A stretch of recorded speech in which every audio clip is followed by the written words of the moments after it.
NAHT has been working for leaders and for learners for more than 120 years. We believe that well-supported school leaders create good schools, giving children better futures and benefiting society as a whole. NAHT is here for you. We provide guidance on all aspects of your role, from employment issues and matters in the classroom to new legislation. We offer specialised advice, support and legal representation through our highly skilled team of advisors, solicitors and regional officers. NAHT is here for you throughout your career. Our programme of continuing professional development keeps you at the top of your game and can help you make your next move. NAHT speaks on your behalf. Our policy and campaigns team regularly grabs the headlines and the attention of decision makers with our credible evidence-based research. We scan the education landscape to keep you up to date with the latest developments within the profession. Central to our work is our vision, growth, community, voice. NAHT is the largest trade union and professional association for school leaders. We want to continue to grow, to bolster our collective strength and to develop the unrivaled services and support we offer you. NAHT is where school leaders belong. Across England, Wales and Northern Ireland, we offer a place for you to come together to exchange ideas and learn, highlighting problems and identifying solutions. NAHT is an authoritative voice in the room. We believe in finding practical solutions, but like our members, we will make our voice heard when it counts. Our approach means we not only have the ear of key decision makers, but they seek our advice. We're here for school leaders, for learners, and for society as a whole. We campaign to improve schools for everyone. NAHT, for leaders, for learners.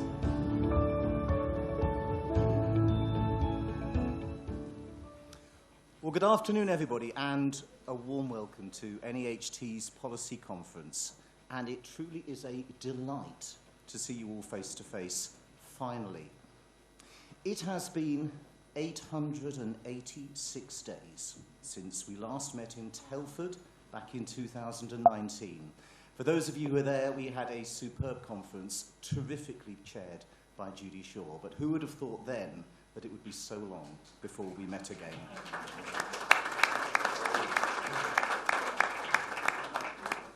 Now, we've got a lot to get through, and we will talk a little later about how we're going to conduct the business this year. First of all, just one bit of information. Some of you were kind enough to volunteer to attend a meeting after proceedings today with the Permanent Secretary, Susan Ackland Hood. Unfortunately, she's had to cancel her attendance due to personal reasons. So if you were attending this session with her, well, thank you for putting yourself forward, but I'm sorry, the meeting's been cancelled. It does mean you can get to the bar earlier and have a drink, so it's not all bad news. Colleagues, it is traditional for us to hold a minute's silence for colleagues that we have lost in the past 12 months. Now, we do this at the union's AGM. Obviously, the AGM for this year has been separated from our policy conference, and we will therefore not be repeating a minute's silence today, but we will do so at the AGM, which will be in early May next year. And I mention this only so that there's no upset amongst colleagues who are expecting to be able to remember those lost since April. So firstly, I'd like to thank the sponsors of this event, that's Lufta, and I'd now like to invite Serdar Ferit, who's the Chief Executive Officer of Lufta, and he's a good friend of NAHT, to address conference. Welcome, Serdar.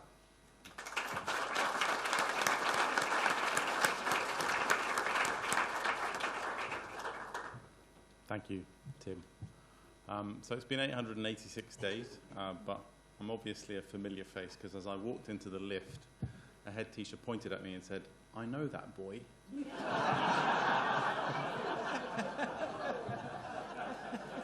This is a true story. For those of you who don't know me, I am a former teacher and filmmaker. I was born and raised in East London.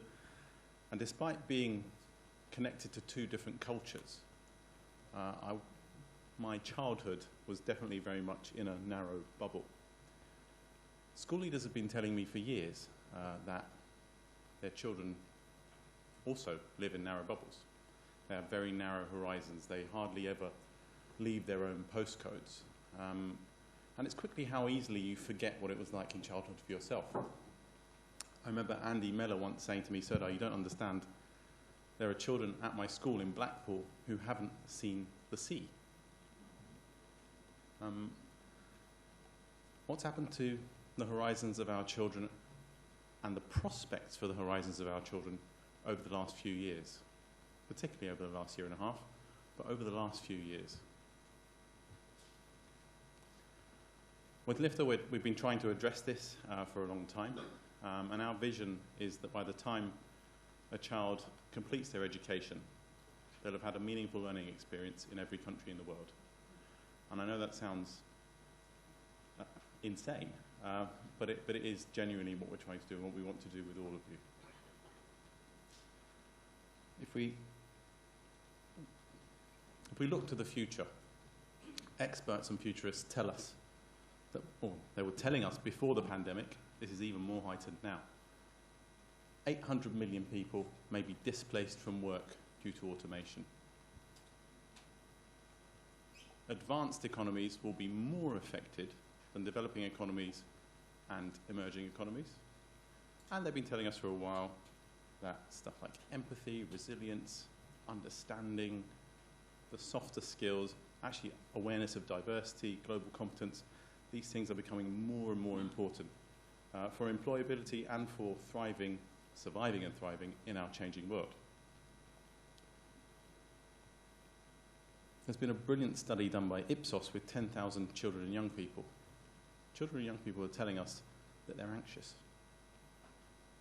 They're really worried. And they feel a weight of responsibility because they feel that it's kind of them who have to change this. They want to learn more about the real world. I wanted to keep this to 3 bullet points. This is the honest truth. In this study, they also said that they wanted more technology in learning, but I wanted to keep it to 3 bullet points.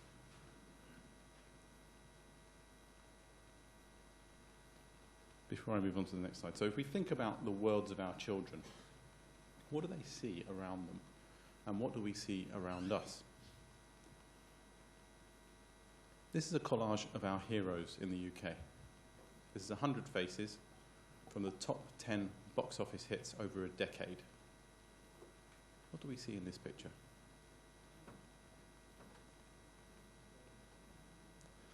Does this represent our society? Does it represent any society?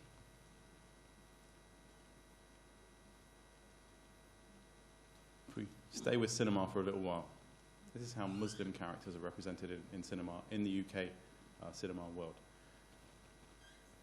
A massive percentage are somehow linked to violence. Is that fair? Sticking to media, but moving to another type of media, our good friends, the newspapers.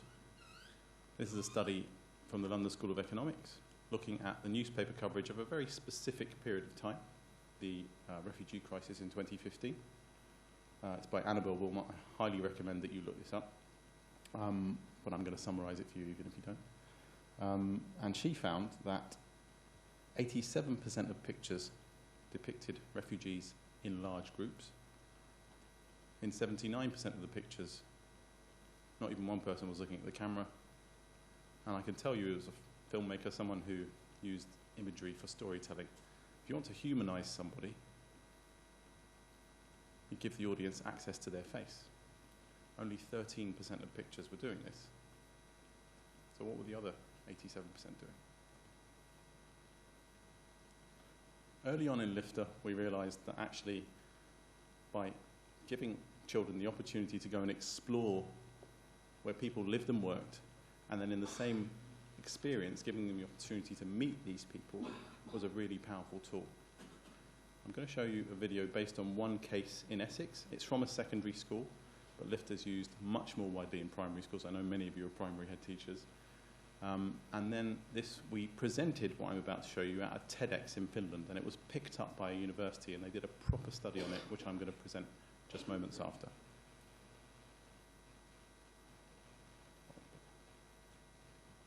This should be a video.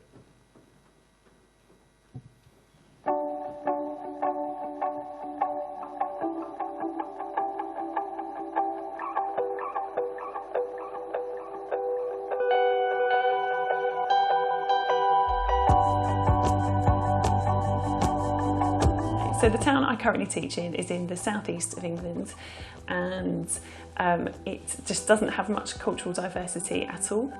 Our students have had very little experience with different cultures, and we invited lifters to come in and do a workshop with 30 students. We began the workshop with a questionnaire to assess where the students were with their thinking. We showed the students pictures of 6 different people, and we asked them how much common ground they felt they had with these people.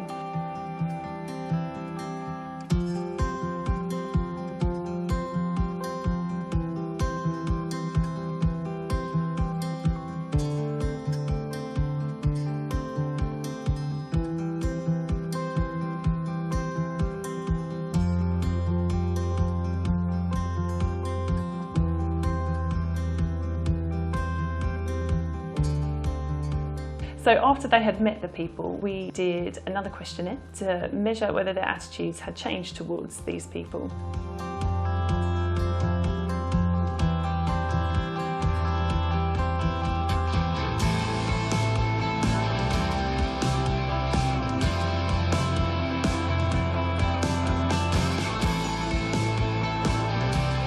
Perhaps the biggest surprise was that the students felt that they formed quite a strong connection with a 55-year-old man called Mohammed. They all loved his story and felt that they could connect with him much more than they previously thought.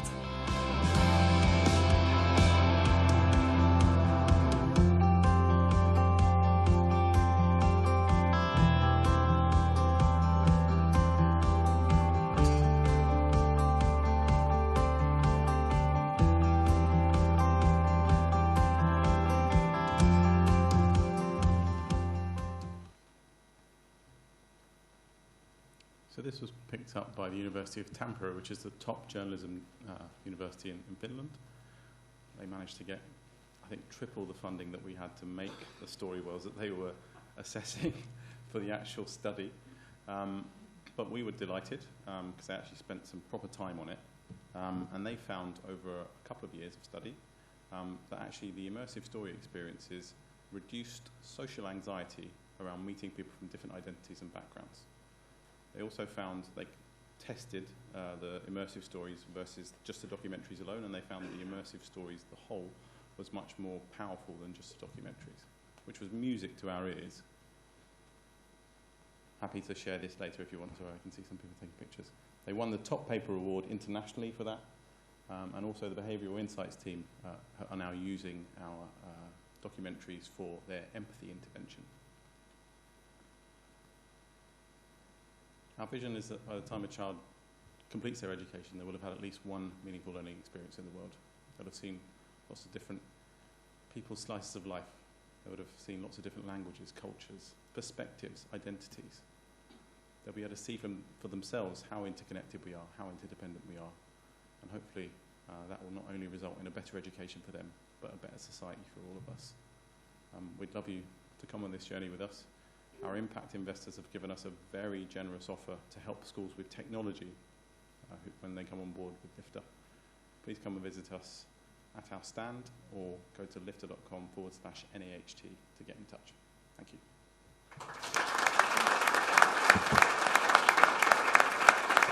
I forgot one thing, sorry. We've now got 52 story worlds, and we've made them into a deck of cards. And we've got about 60 of these at the stand. So the first 60 will get this. Thank you.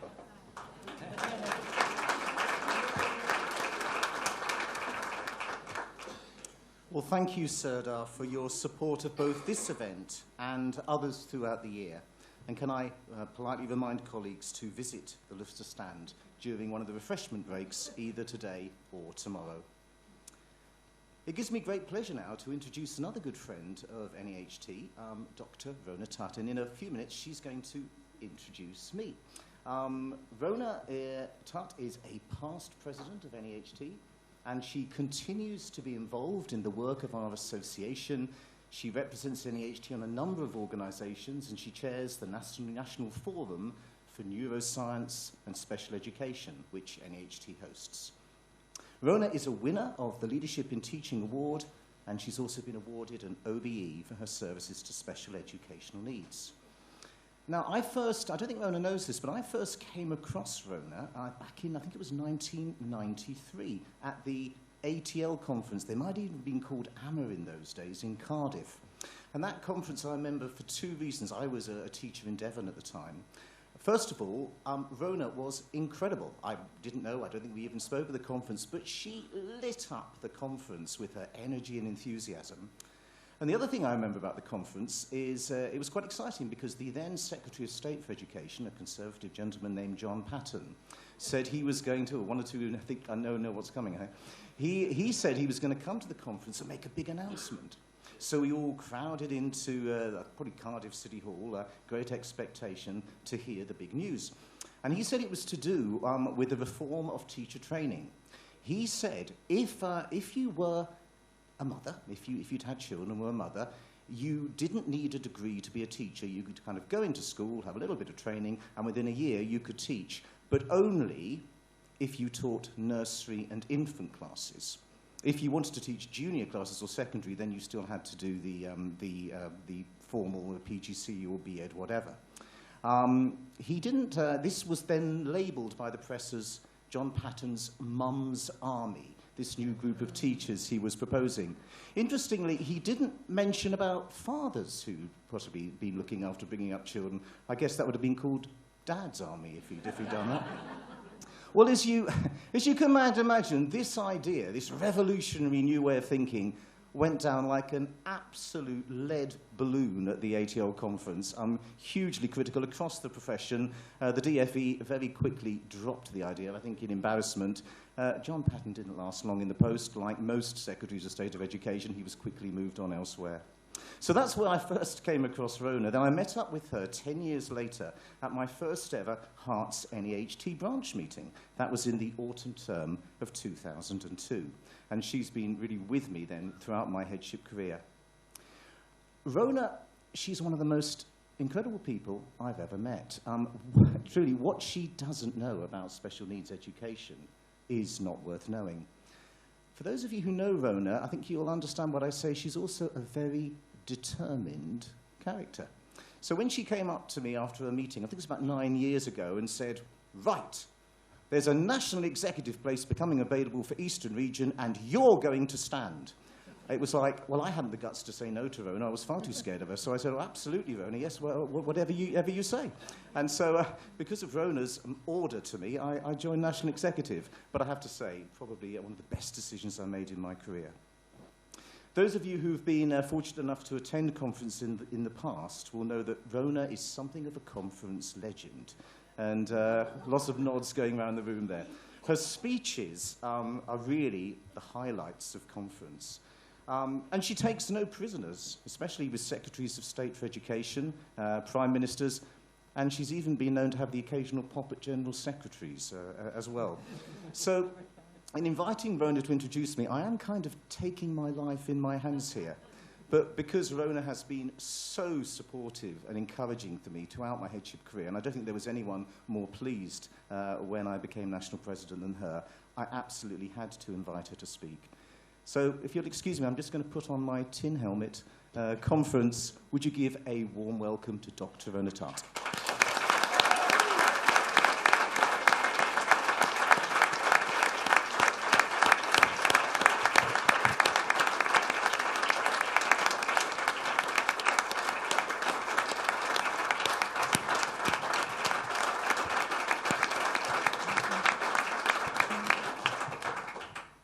Good afternoon, colleagues.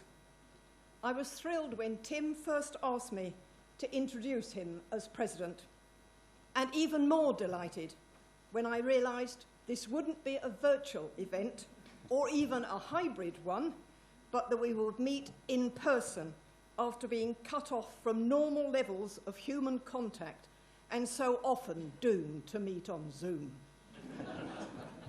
I was a little concerned when Tim took over as president at the AGM in April, that I might have become surplus to requirements. So I'm glad Tim took a tip from the Queen. After all, if Her Majesty can have 2 birthdays every year, why shouldn't Tim have a chance to be introduced twice in his 1 year as president? And so it is that I have the privilege of introducing Tim today, not in Telford, as planned, but under the watchful gaze of the iconic London Eye. I've been fortunate in knowing Tim for many years, and I'm looking forward to telling you something about what makes him tick. But during a long career in education, I want to first talk about the way ministers are moved from one department to another. While learning on the job is an excellent way for apprentices to learn, till they understand what they're doing, it's an odd way to train ministers. And the whole kerfuffle of constant reshuffles bears a close resemblance to a game of musical chairs without the music, or as one headline writer put it, ministers are always swapping their briefs. We meet at a time when the dust is just beginning to settle after the DfE was swept clean of all but one of its ministers. Even Nick Gibb, who had seen off 3 Secretaries of State, is no longer there.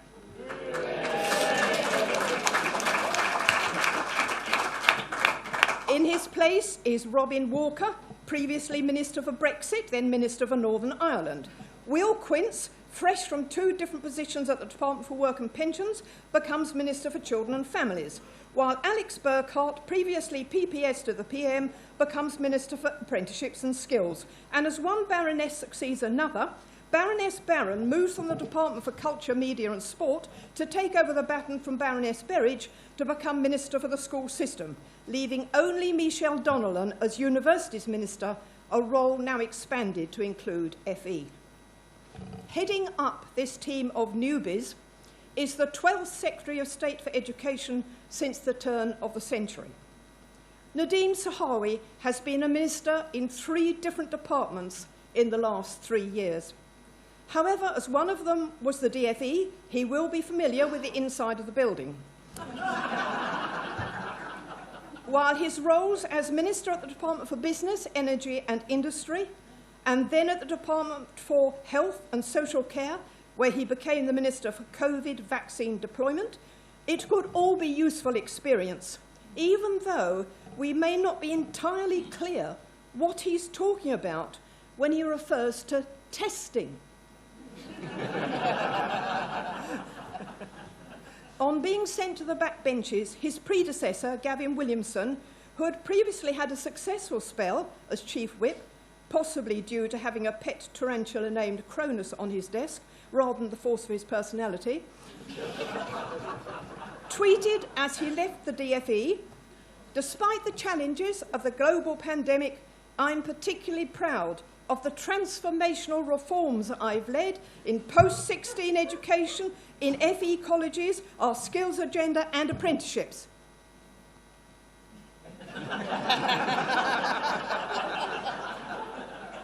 While all these should, of course, be mentioned, it is perhaps telling that schools didn't rate a mention.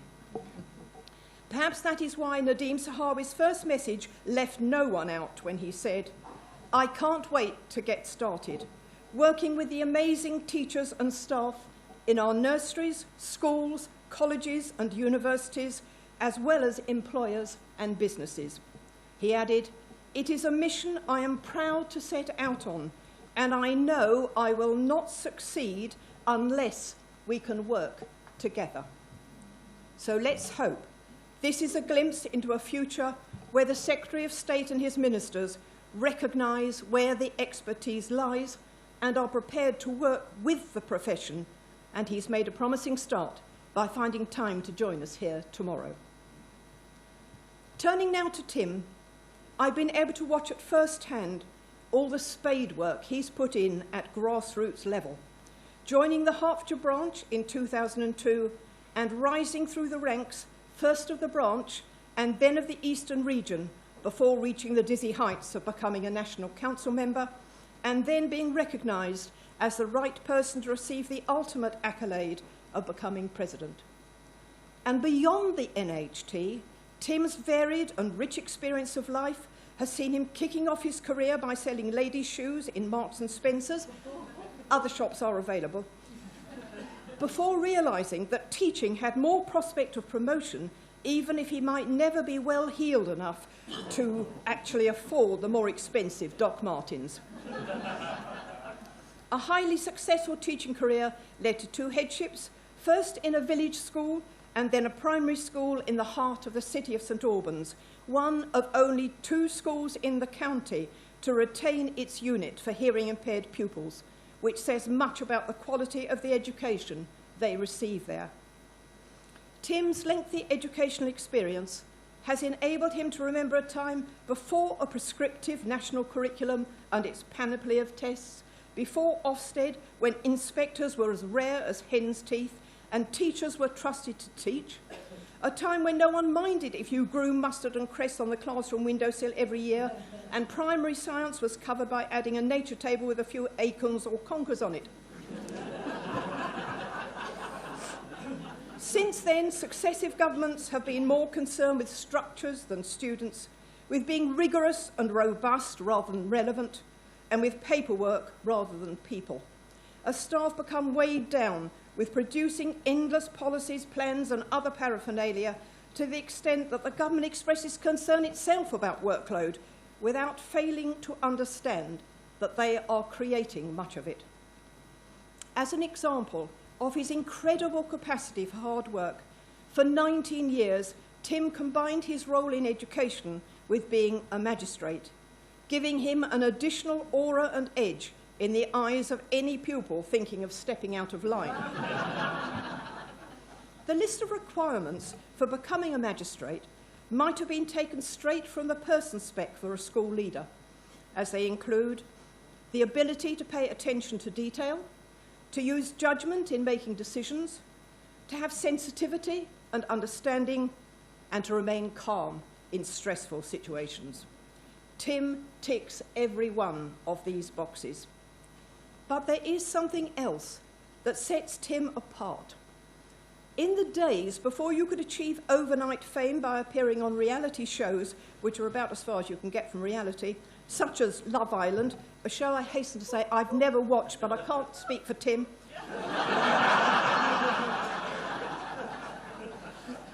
Before this type of show existed, it was every boy's dream to be a train driver.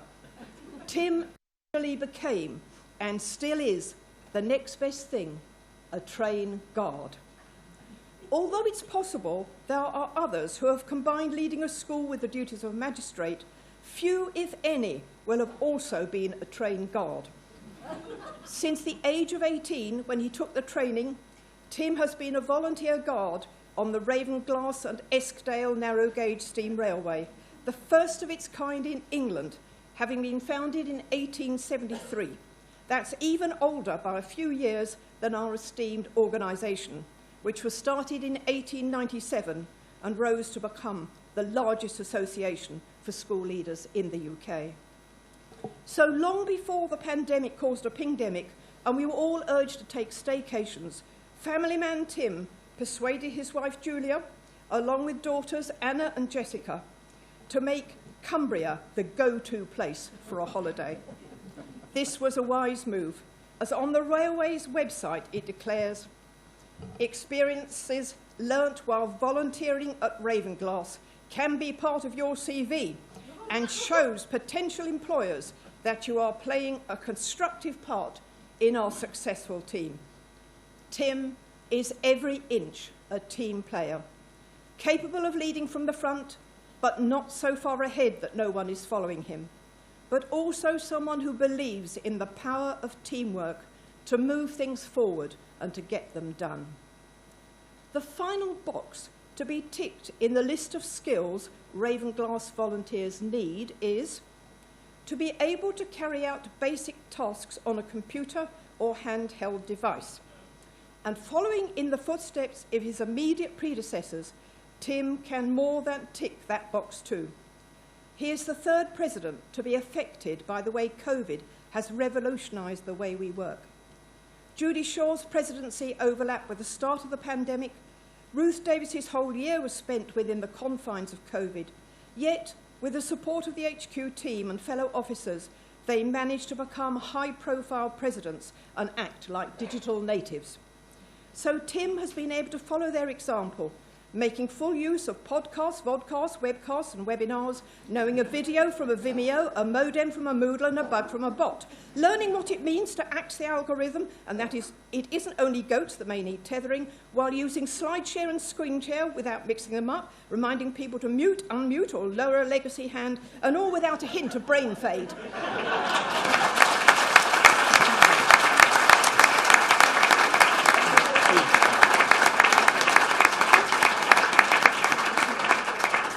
Today, it's a question of keeping pace with technology as well as preparing our pupils for the media-saturated culture in which they live, and for careers such as wind turbine technicians, cybersecurity experts, social media influencers, think tankers or policy wonks, let alone for jobs not yet invented.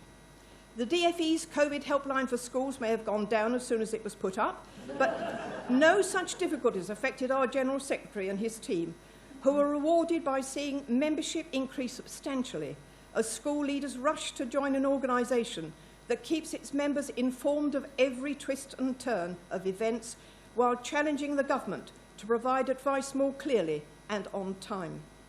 Judy Stott has been in post as our National Treasurer since 2016, and her careful management of our funds, combined with the rise in membership, sees our forward-looking association planning its move back to London, where the streets may not be paved with gold, but being based in Millbank Tower means being a stone's throw from Parliament, the BBC, ITV and Sky Studios, and round the corner from the DFE.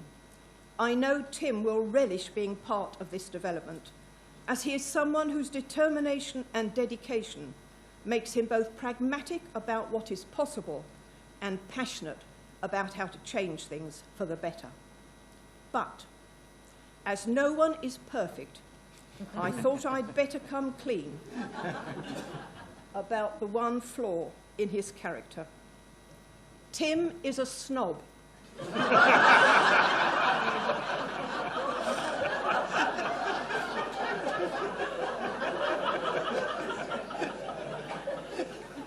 Not in the sense of feeling superior, which is no way his style, but in the same way intellectual snobs look down on the great unwashed, or wine snobs won't drink supermarket plonk. Tim is a coffee snob. When in 2013 he told me he couldn't decide whether to try to become a council member or continue as a magistrate, this may be a different story from Tim's, but there are different aspects to everything, as the Queen herself says. Inside sources tell me that the choice was really made for him when the fresh coffee he'd enjoyed as a magistrate was replaced by a cheap brand of instant coffee, which was too much for Tim, the coffee connoisseur, to swallow. Luckily for us, this meant that he was on the path to the possibility of one day becoming president, and now that day has arrived. Of course, Tim's school budget has had to stand the cost of having proper coffee on tap in the staff room. However, Tim may tell you that this is part of a carefully considered recruitment and retention strategy, as the waft of coffee, which is much in evidence during interviews, means that he never has a problem recruiting or retaining staff. We live in a topsy-turvy world, where free school meals come courtesy of a footballer who is in today's headlines for all the right reasons. Money is spent on paying out for cost-cutting consultants to come up with harebrained schemes for saving money, and where precious resources are wasted on an increasing array of unnecessary assessments.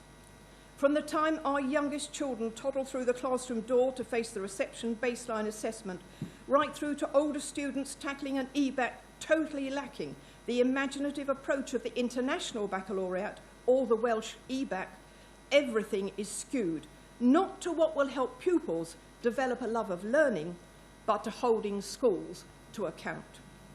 Half the phonics screening check uses nonsense words, which are of little use except for those who want to read Jabberwocky and wrestle with lines such as "'Twas brillig and the slithy toves did gyre and gimble in the wave," which isn't the first choice of your average 6-year-old.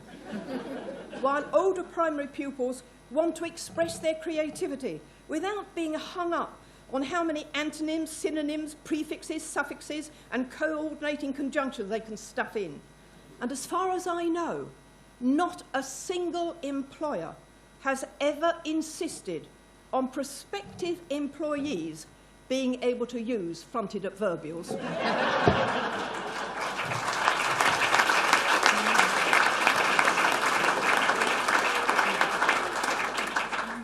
However tempting it may be to use the battering ram approach of some unions when meeting ministers, it is counterproductive. And NHT has a long and proud tradition of treating people with respect while getting their point across, using logic rather than threats to win arguments. This is why the views of its representatives are listened to. Tim is politically astute enough to be comfortable with this approach and to be aware of how much needs to go on behind the scenes rather than indulging in public displays of antipathy. Tim, you have spoken before about the privilege of being the president of this association, and it is a privilege. So I'd like to end by saying, Tim, you deserve to be the president, and the NHT deserves to have you.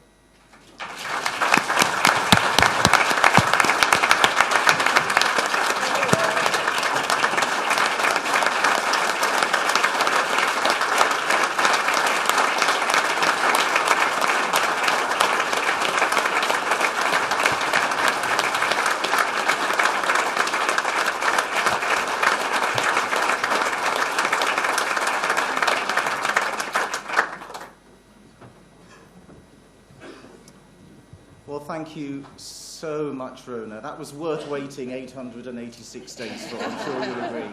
And I didn't need the tin helmet after all, so thank you very much. Well, once again, everybody, good afternoon. You are very welcome to NEHT's 2021 Policy Making Conference. And it is my very great pleasure, it is my honour to stand here with you today as your president. I'm very happy that I'm talking to you without the use of a screen and that we're all in a room together. But for those still unable to attend in person, we are embracing the 21st century as never before and live streaming the conference. In many ways, remote working has its advantages, but nothing beats being together. And it is with that sense of togetherness that I'd like to start my remarks today. The pandemic has reminded us of something that many people might have forgotten. We're all connected to one another. My actions, yours, have an impact on those around us. People dear to us, and people we will never meet. Invisible fibres of humanity tie us all together. My actions, without me even realising, could have consequences for you. Now, that is the way the world has always worked, of course, but the pandemic has made those invisible connections much clearer now. And here I want to explicitly say something that has been conveniently forgotten. There was no remote working for school leaders during the pandemic. You put yourself directly in harm's way to keep your schools open to support the children of critical workers and those who were most vulnerable, along with the staff working with them. When little was known about the virus other than it was a killer, many school leaders I know were in school every single day. Until Easter this year, I was one of them. I know how hard it has been. I know what you have given, the pressure you have been under, the courage you have shown, and the sacrifices you have made, and I pay tribute to you all. And this is one of the main reasons why I have chosen education support as my presidential charity for this year. Goodness knows, we have all felt like it has been too much at one point or another. And getting professional help when that happens is absolutely vital. You cannot keep pouring from an empty cup, as the saying goes. You must make your personal well-being a priority. Together, you have made a huge difference to the lives of young people. And isn't that what we went into this profession for in the first place? And you have worked together across departments, across schools, across counties, to share ideas, give support, and find inspiration. Our lives are bound together, even if we never actually meet face to face. That is one lesson of the pandemic. We all breathe the same air. We never act alone. Let's use the pandemic as a reminder that we should never press on regardless. We should look to the left and right and check that nothing we are planning, which we hope will be good for us, won't be bad for someone else. And countless times in education policy, we have seen this happen. It is time to draw an end to the kind of approaches which mean someone has to lose in order for someone else to win. League tables, that's one. Forced academy conversion, that's another. Better that we have a situation where everyone is free to choose. We shouldn't have to act alone either. The pandemic has taught us that we can rely on one another. NEHT's membership has grown significantly during the pandemic because school leaders have seen the value of collaborating and of acting together. I'm so proud that in this year of challenges, NEHT has found the time and space and above all the resolve to make real strides forwards on equalities. And as we move forward, we must do all that we can to make school leadership a realistic target for all professionals, regardless of ethnicity, physical or neurological ability, or gender.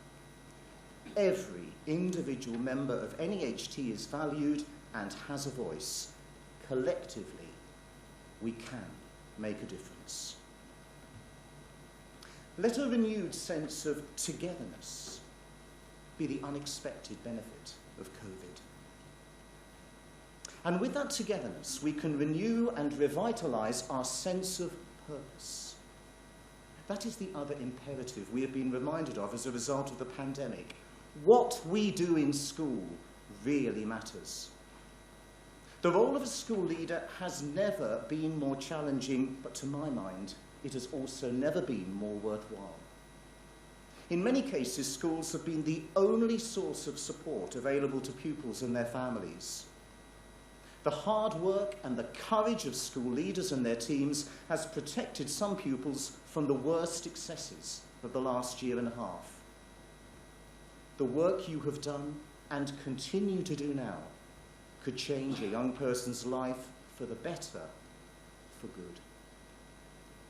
The recovery mission has already started.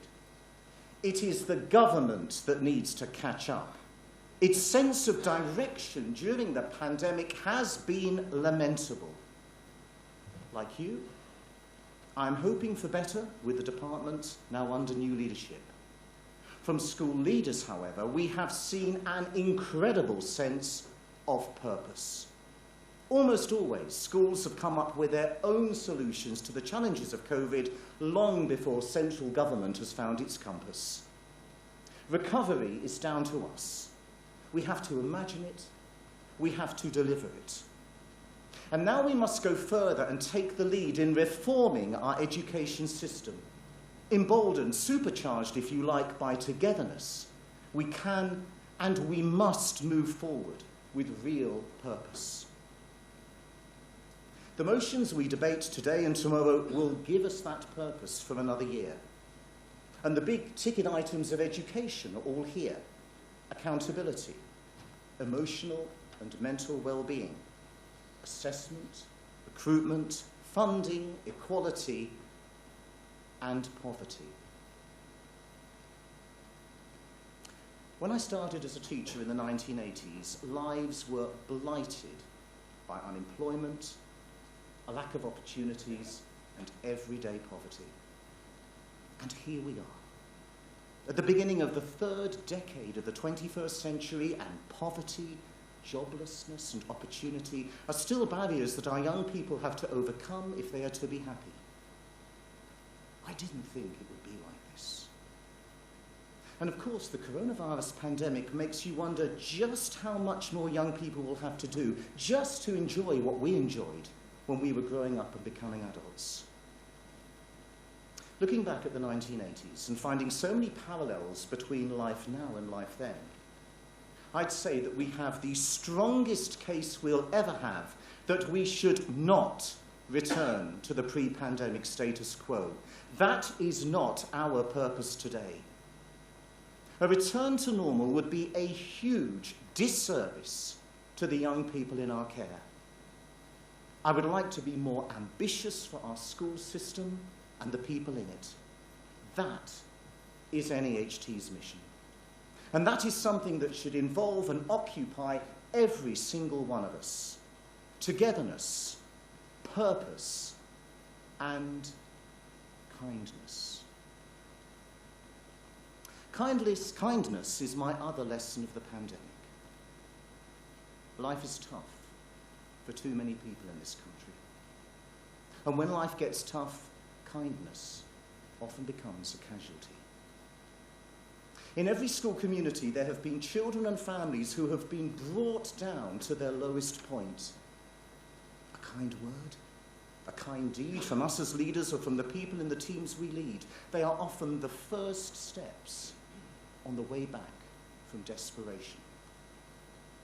Kindness is not a sign of weakness, it is an act of strength. And I firmly believe that whatever we do next, whatever we prioritize, we should do it with kindness.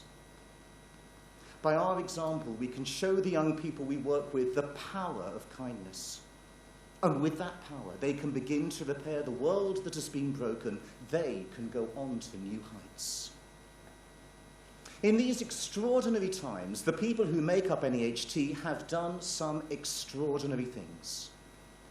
That work has been founded on basic virtues like kindness, like togetherness, like purpose. These virtues will see us through, and will see us surpass anything the government could ever mandate for us or expect us to comply with. The way you have risen to the immense challenges of the last 19 months, the leadership you have shown through your courage, commitment, and kindness, these are great examples for young people to follow. It will be my great privilege and honour to serve you and to work tirelessly on your behalf in the months ahead. And in particular, I want to raise the profile of the well-being of school leaders so that you in turn can continue to improve the quality of life for all those that you lead and serve. I hope you really enjoy your time at conference and return to school with a renewed sense of energy and purpose. Thank you for your dedication to leaders and learners everywhere. Your staff and your pupils have never needed you more, and this will continue.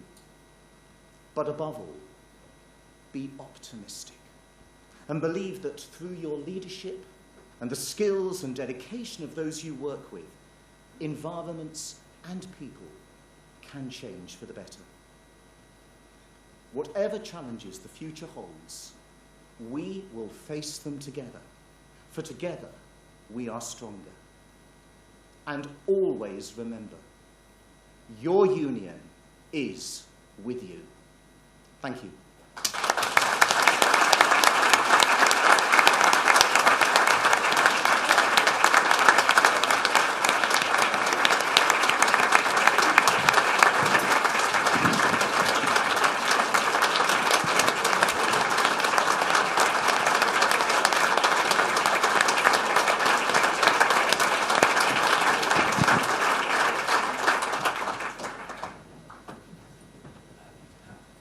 Thank you, everyone. It's now my privilege to introduce Paul Whiteman. I was involved in the appointment process of our new General Secretary about 5 years ago. It was led by Judith, our Treasurer, and I was one of those National Executive and other members involved in the process. I guess it's a bit like being a school governor. Probably the most important thing you do as a school governor is to be involved in the appointment of a head teacher. And I guess probably one of the most important things I've done as a National Executive member was to be involved in the appointment of the General Secretary. In appointing Paul Whiteman as our General Secretary, we got the appointment absolutely right. Under Paul's leadership, our union has seen terrific growth, both in membership numbers, in the services offered to members, and in our political influence. Now, since lockdown restrictions have eased, I've had the privilege of spending quite a bit of time with Paul on the road. I've seen at first hand how hard he works, and I've also seen the quality of his work. He has the interests of our members at the heart of every decision he takes. They say when you go into teaching, teaching is not a job, it's a vocation, and I truly believe that. And I also believe that for Paul, being the General Secretary of our trade union, it's not a job. It is a vocation. He cares deeply about our union. He cares about every single member. Would you please welcome Paul Whiteman.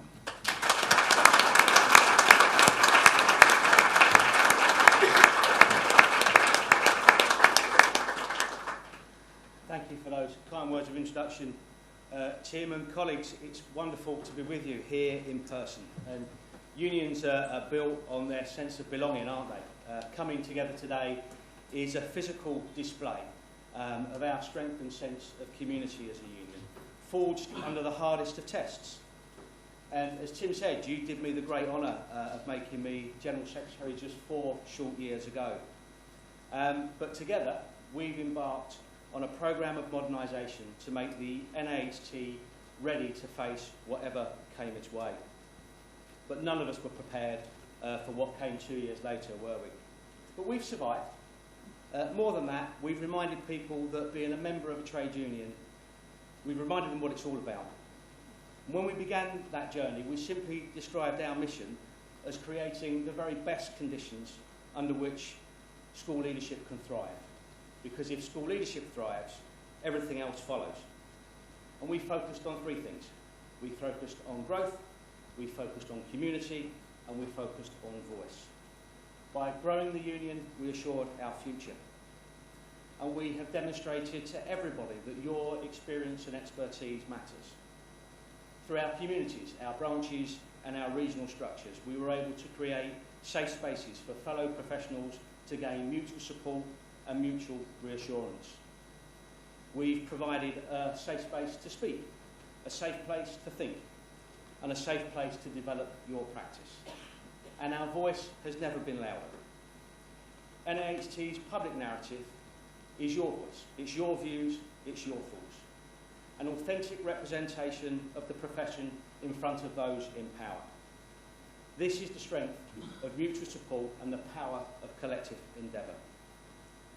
With this, we can achieve more for the profession and more for the young people in your care than ever before.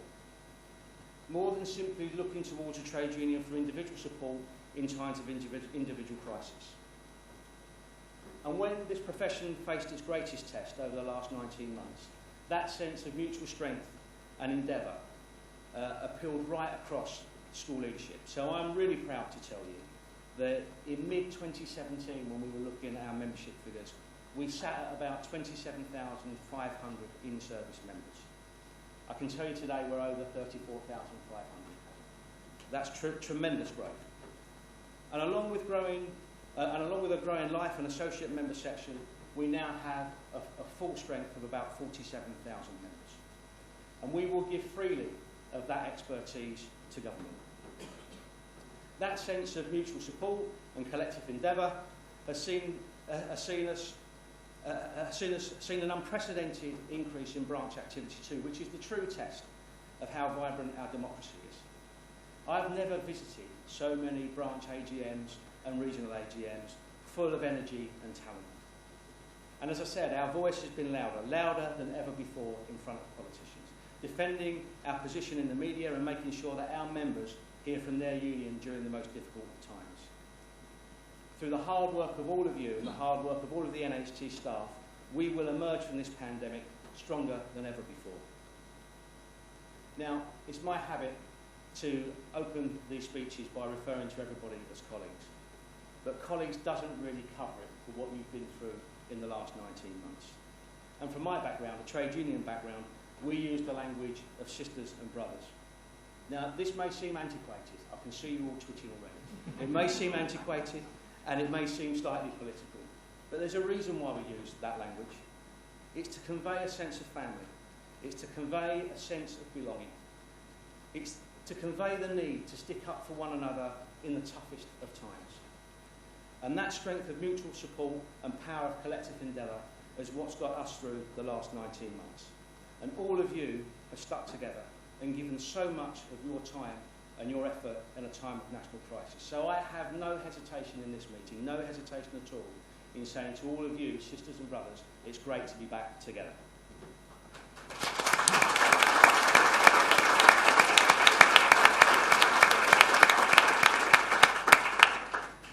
We are within shouting distance of the seat of power in the UK. Believe me, I've tried it, they can hear me.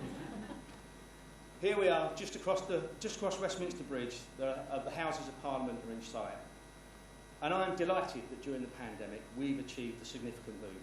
We've moved our registered office from Haywards Heath to Millbank Tower again, just over the river in the heart of Westminster. Now, planting our flag next to the seat of the UK government is more than mere convenience. It's a signal. It's a signal, along with our growing membership and our vibrant democracy, that we have emerged stronger than ever.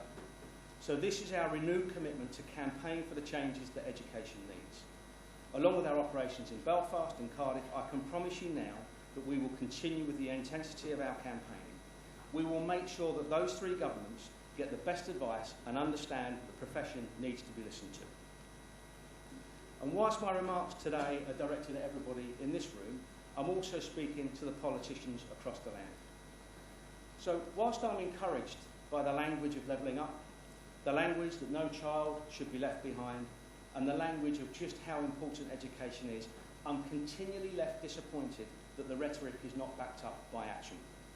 And I won't quickly forget, nor am I going to fail to remember and remind those in power of the false and damaging narrative that some of them used during the pandemic.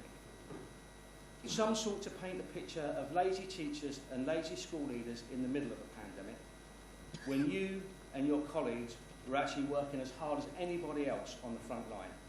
That was poor judgment, that was poor leadership. And why was that picture created? Because it was a convenience.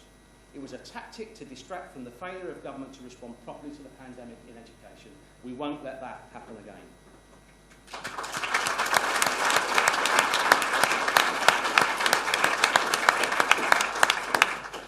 And even when you think you're through, when I hear a criticism that school leaders and teachers spend far too much time making sure that the disadvantaged were fed, too much time was spent ensuring that the vulnerable were safe, too much time spent being the last physical representation of the state in communities in a time of crisis, I say, no, you're simply wrong. I say, be proud of what you did. You reminded people of your professionalism. You reminded people that you were central to their communities. You reminded people that education is a frontline service. And you, in spite of every failure of government, in spite of every delay, every refusal to build contingency, you reminded people that it's your professionalism, your dedication and your flexibility that makes schools flourish. You did not need statutory testing or inspection to tell you that you were doing the right thing. You just did it, and you did it well. You did not need an algorithm to fairly judge GCSE and A-level students. You just relied on your professionalism and your expertise. So let's hope those political failures are of the past. Let's hope that under new management, the DfE will be able to persuade the rest of government that the future success of these nations rests on the shoulders of education. Let us hope that the white paper spoken of in Westminster and the fine words used in Belfast and Cardiff result in a plan for ambitious progress built on the profession, not just landed on us. Built with the profession, rather, not just landed on us. Now, we're a politically independent union, and we will work with all parties. And I want to see them all talking with the highest level of ambition for education across the UK.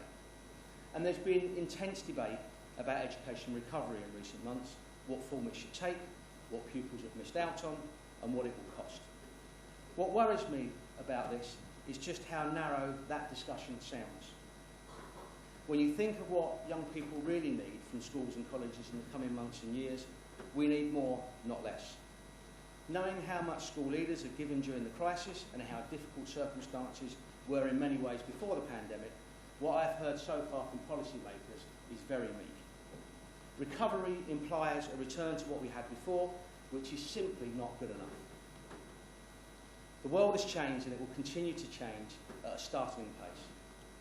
As the UK increasingly stands alone in the world, our goal as a nation must be to equip young people with the skills to navigate what's in front of them. Those that want to govern us must be bold enough to propose something truly ambitious and world-beating. Now, NHC has put forward an education blueprint for the future, which urges policymakers to concentrate on 7 pillars, 7 priority areas. Prioritising the early years funding and support, improving support for mental health and well-being, investing in the teaching profession, providing targeted assistance and academic support for the pupils who really need it, expanding extracurricular provision, investing in technology, removing the unnecessary accountability and bureaucracy burdens.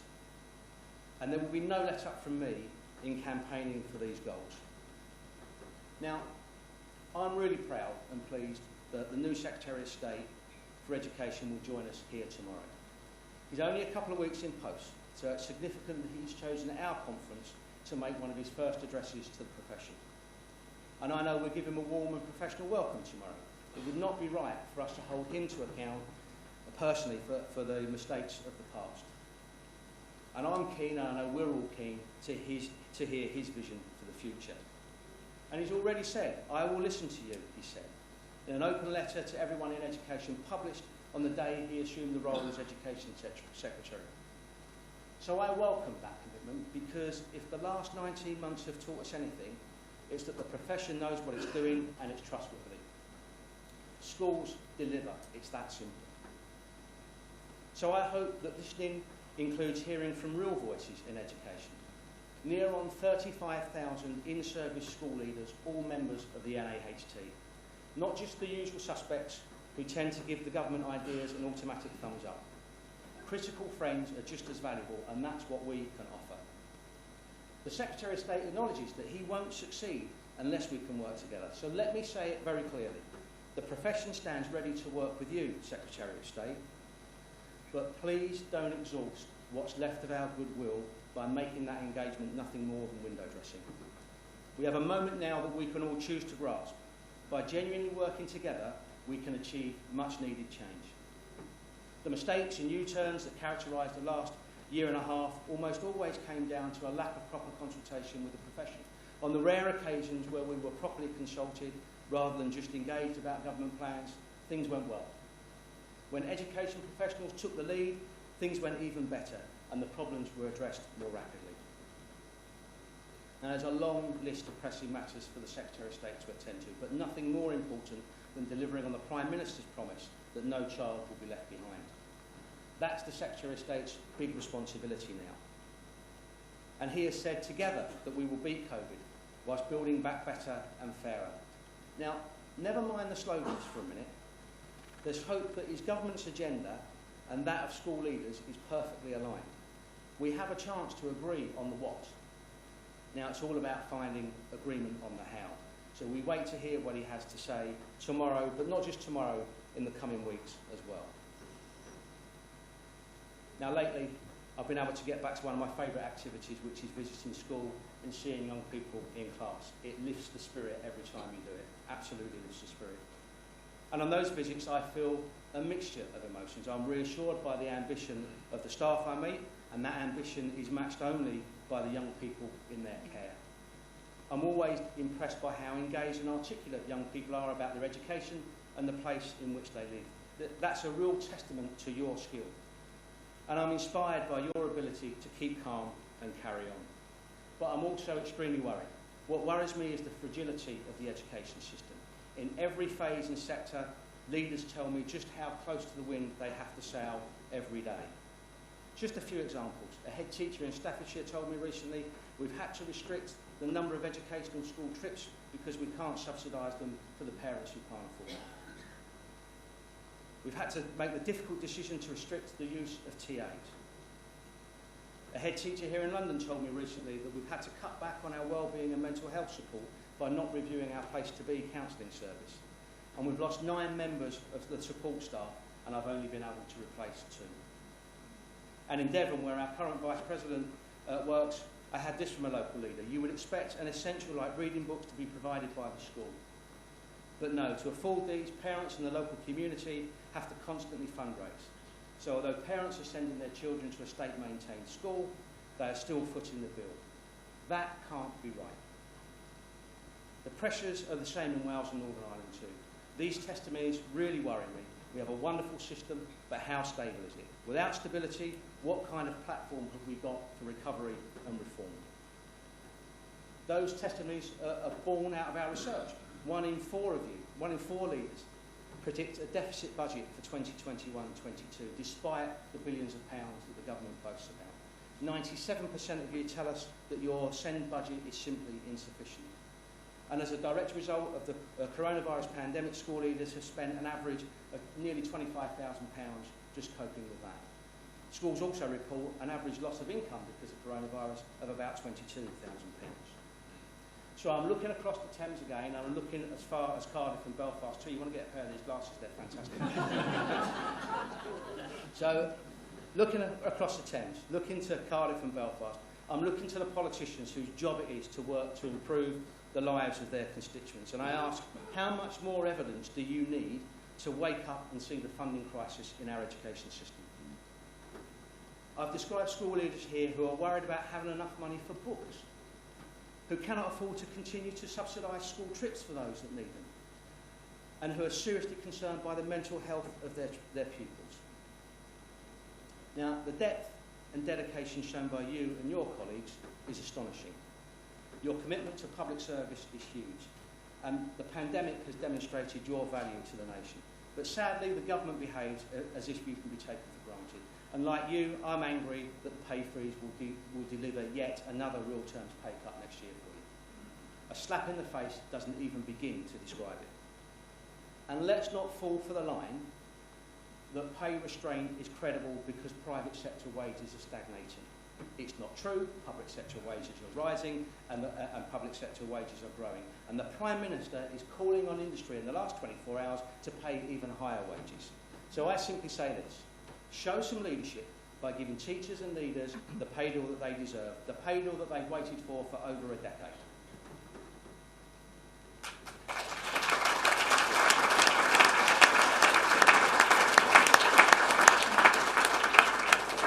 I know the shock of talking about money. It took a while to sink in, didn't it? But look, that's because we've struggled to recruit and retain leaders for so very long. NHC survey evidence shows us that we've got recruitment and retention issues in the leadership pipeline at every career stage.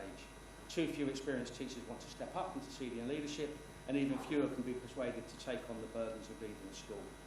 This pay cut restricts further eroding that leadership supply. We're looking at a potential exodus of school leaders when the pandemic finally lifts. And the government has repeatedly constrained the work of the pay review body. This has to end. The independent pay review body must be allowed to do its work free from government interference. The independent pay review body understands the teaching workforce supply issues. But once again, when it asks the government to be able to review the pay systems in education, once again the government denies the ability to do so. So we urgently need the government to take the independent review body's warnings seriously and act on them. What's the point of an independent review body if you're going to ignore it? Keeping leaders in their posts is, of course, part and parcel of what a trade union does. But it's more than about money. It's often about the standing of the profession. It's time for the governments of the UK to acknowledge and respect what you do and what you have achieved. It's time to lift the burden of unnecessary and disproportionate high-stakes accountability. And £3,000 to encourage maths and science teachers into difficult areas, well, there's an idea. But unless you lift the burdens, any progress will be short-lived. We would have told you that, Prime Minister, if you'd asked us before you announced the £3,000. Now, if you talk to us, we can improve any idea and we can build what our young people and the nation needs. Shouting from the sidelines is easy, but NHS is ready to take responsibility and it's ready to achieve change. The question is, will any political party put education at the centre of the nation's recovery and the nation's success? So along with our 7 pillars, our prescription is a simple one. Fund a system on a needs-led calculation, not on an unambitious prepared-to-pay basis. Recognise the standing of the profession in words, but not just words, in your deeds as well. Design a proportionate accountability system that drives improvement instead of compliance. And make sure that the support services for children are accessible to schools so you can get on with education. Yes, recognise the importance of maths and English, but don't forget that we're preparing young people for challenges that we cannot yet imagine. Don't narrow the curriculum and shortchange our children. Now, you would not question the prescription of your doctor, would you? So why do politicians in charge think that they can proceed without the expertise of a school leader? So in closing, let me return to where I began. You've been on the front line in this pandemic and you've not been given enough credit for that. There is no doubt in my mind that the intense work of schools during the last 18 months has shielded many young people from the worst effects of the pandemic. I look forward to the NHS engaging with the governments of the UK on the most pressing issues that schools are now facing. They may not like everything we have to say, but talking to us when we have so much expertise to offer will be a sign of strength and not weakness. And finally, the current crop of school pupils is anything but a lost generation. They're thoughtful, they're full of hope, and they're full of ambition for the future. They're determined to see progress is made on the issues that are most important to them, like climate change and equality. And I'm determined that the NAHT will stand with them just as we stand with all of our members. We have a wonderful system with wonderful people in it, but it's fragile. And that fragility has nothing to do with COVID. A lot of it is down to money, much of it down to missed opportunities and political failure. So I say once more, let's not let that happen again. You have reminded people how central your efforts are to the community and the success of the country. You have reminded people just how hard-working and dedicated you are as public servants. You have proved again that your judgment is right and you know what you're doing. And you've demonstrated time and again that you can be trusted. So I say to you, standing here at conference where our policy will be made this week, have the confidence of your professionalism, have the confidence of your expertise, and have the confidence of the trust that parents, families, pupils and young people put in you. Simply don't allow people to tell you what should be done without making sure that they listen to you and your expertise and your experience. Too often, that expertise and experience is used to make bad plans work in spite of everything. And I say, no longer. Instead, use that expertise and experience to stop bad plans and create better ones. And my appeal to you, don't fear the inspector knocking at the door. You are the trusted professional on the ground. If they question you, use your evidence and expertise to prove that you know what you're doing and you know that what you're doing is right. Now, I know that's incredibly tough, but we're here to help you. And I promise you this, every unfair criticism levelled at you can be challenged. Every unfair judgment about you and your performance can be rebutted. And we will support you in all your individual struggles. And I'm on the lookout for that lazy, wide-ranging political attack on the profession designed to take the eye away from government failure. I will not allow that to go unchecked. And we will campaign. We will campaign with all vigour, and we will campaign with all the energy we have to make sure the education system changes for the better. We will work with governments to make sure they receive the very best advice and support alongside constructive challenge. I want you to be proud of who you are. I want you to be proud of what you do. I want you to be unapologetic about what you want and need on behalf of the young people in your care. Sisters and brothers, I am immensely proud of you and the NAHT family, and I'm proud of what you achieve every single day. Through the strength of our mutual support and the power of our collective endeavour, we can make change happen. Our tone will be constructive, conciliatory, but I absolutely guarantee you it's going to be determined too. Thank you, conference. Have a good couple of days.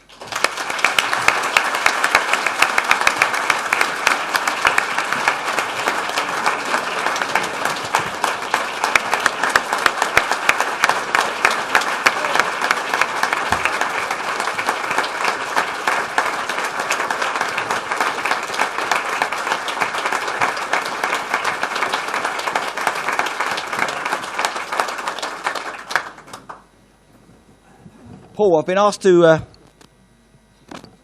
say a few words to thank you for your speech, but actually I'd like to widen it. I'd like to, I think, on behalf of all the head teachers that I've come across, school leaders, school business leaders, the support that NHT has provided in these difficult times under your leadership, and your words and your wisdom and your guidance have outshone all of our political leaders in this country over the last 20 months. We thank you for that.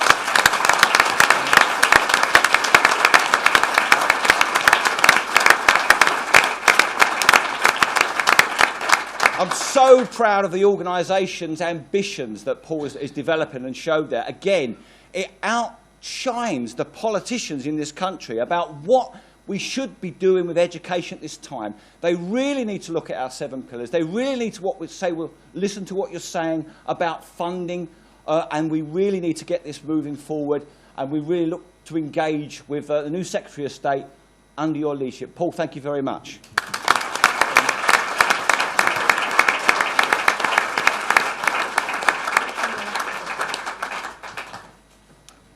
Thank you. We now move on to the decision-making business of conference. But before we start, I'm going to invite Magnus Corbin, who's our Director of Democracy and Governance, to brief conference. Good afternoon, brothers and sisters.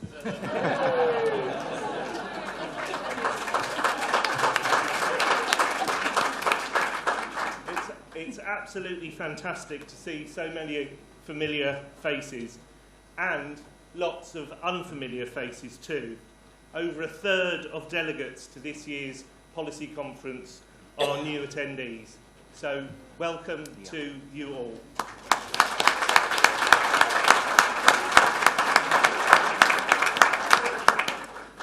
In order to process the business as efficiently as possible, there are a few minor changes to the way that we normally do things. If you are proposing a motion, you have a maximum of 5 minutes to do so.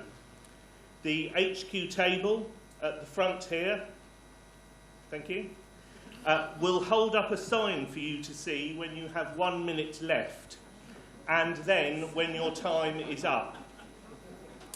To ensure that we get through as many motions as we can, and hopefully complete the business by 3:15 p.m. tomorrow, please do not exceed your time. You may find that the President is more ruthless on the bell than you are used to.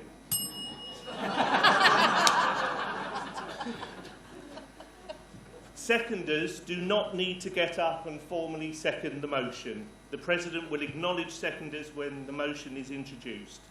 If seconders do want to speak, then they can share the 5 minutes allotted time with the proposer to propose the motion.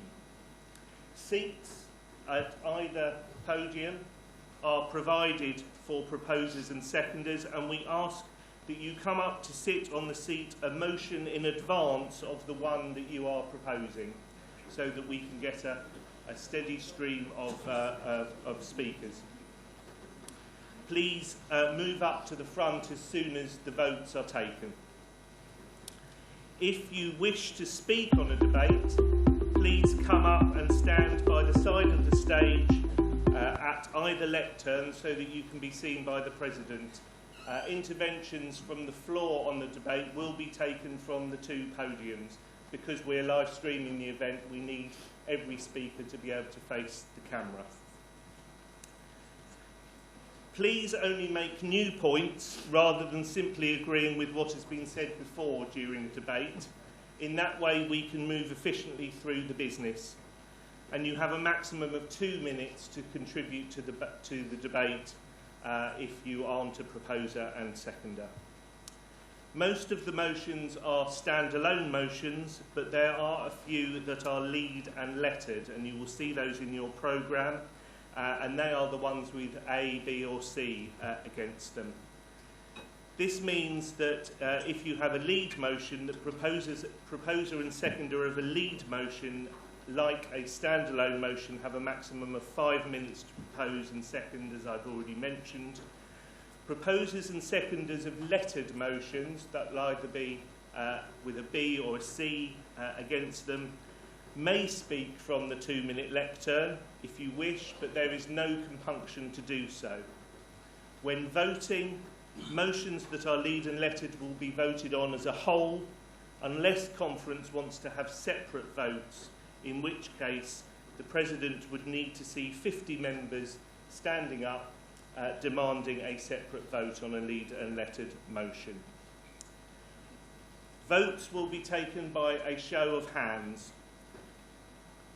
The President will call those for the motion and then those against.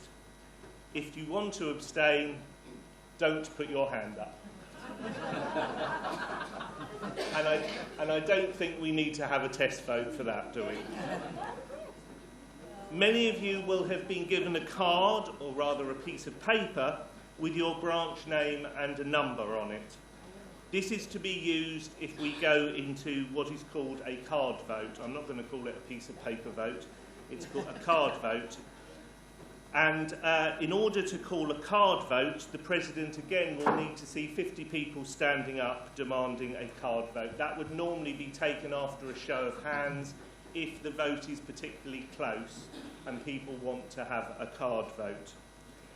So the President will then call the vote again, and members who have those cards, and there is one card for each branch. So if you are the only person representing your branch here, you should have a card.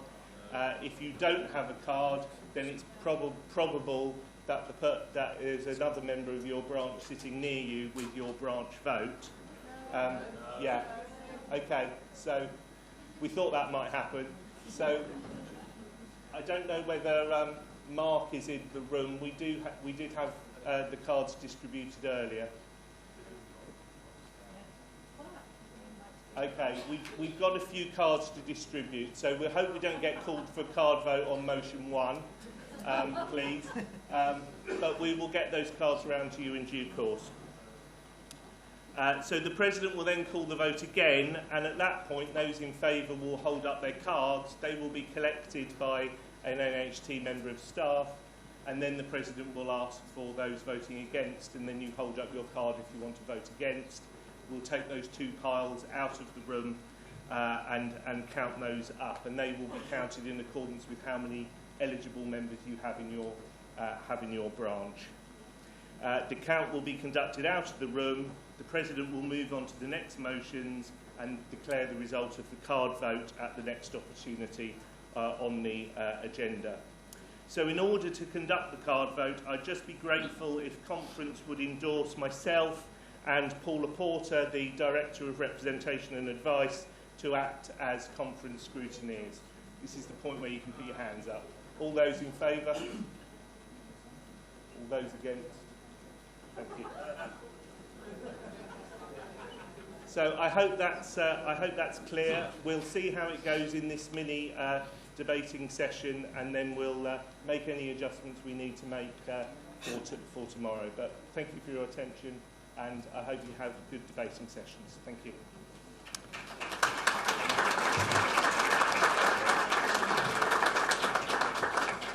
Well, thank you, Magnus. I'm just very glad that Magnus is sitting next to me. I can't tell you. We've got until 5:45 for this first debating session, but we won't take any new motion after 3:38. So we're ending at 3:45. The last motion we'll take will be 3:38.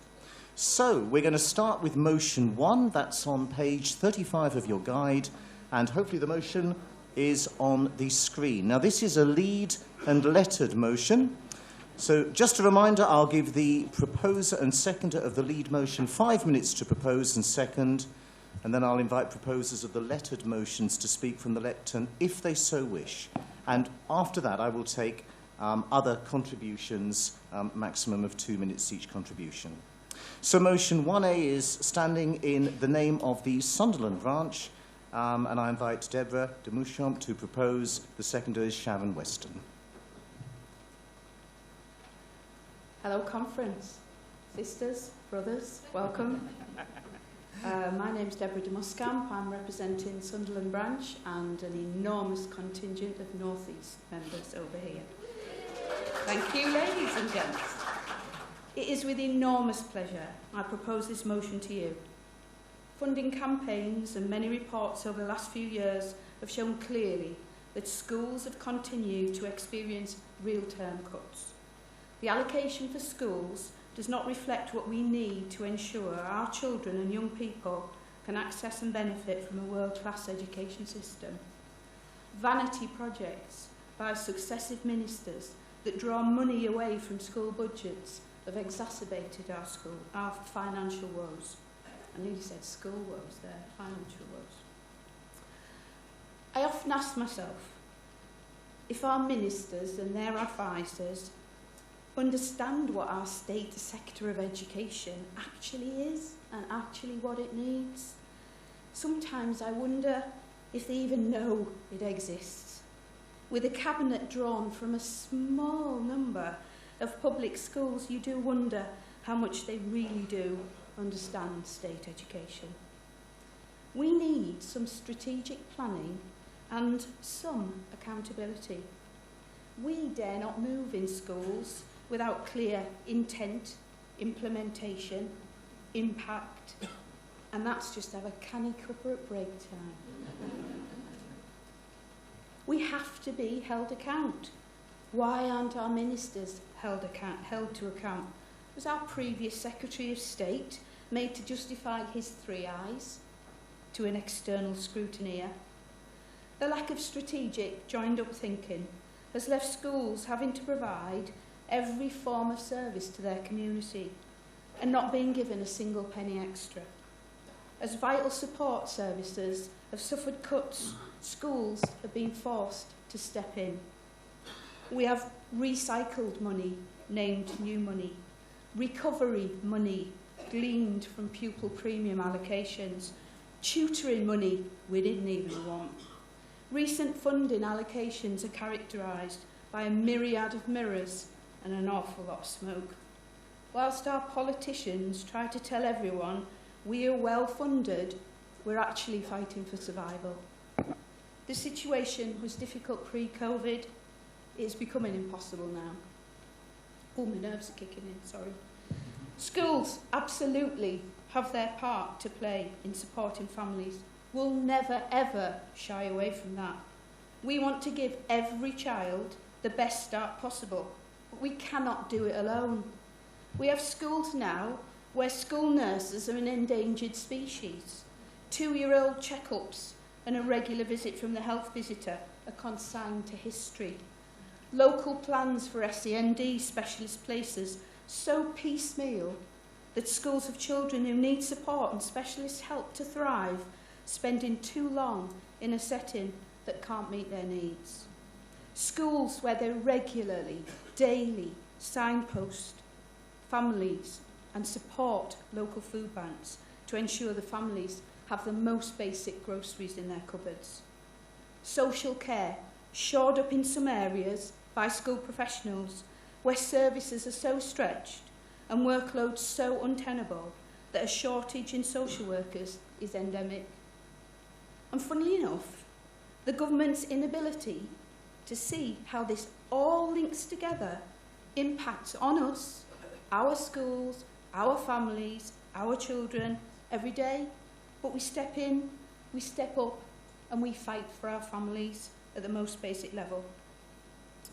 The government must listen to us, hear our voice, work together to achieve an ambitious goal that isn't slogans and buzzwords, but it has impact and brings about long-lasting change.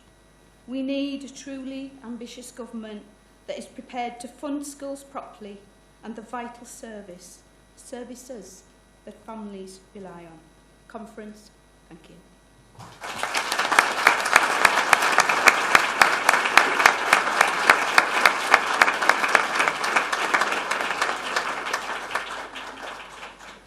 Thank you. Before we move to any other contributions, if either Marika or Ian for the lettered motion 1B wishes to speak, would they come forward now, please? They don't. Right. If anyone else wishes to speak or make a comment on that, would you also come forward to one of the 2-minute mics? No. In that case, let us proceed to the vote. Can I ask for those in favour to please raise a hand? Those in favour. Thank you. Those against? And that is unanimously carried. Thank you.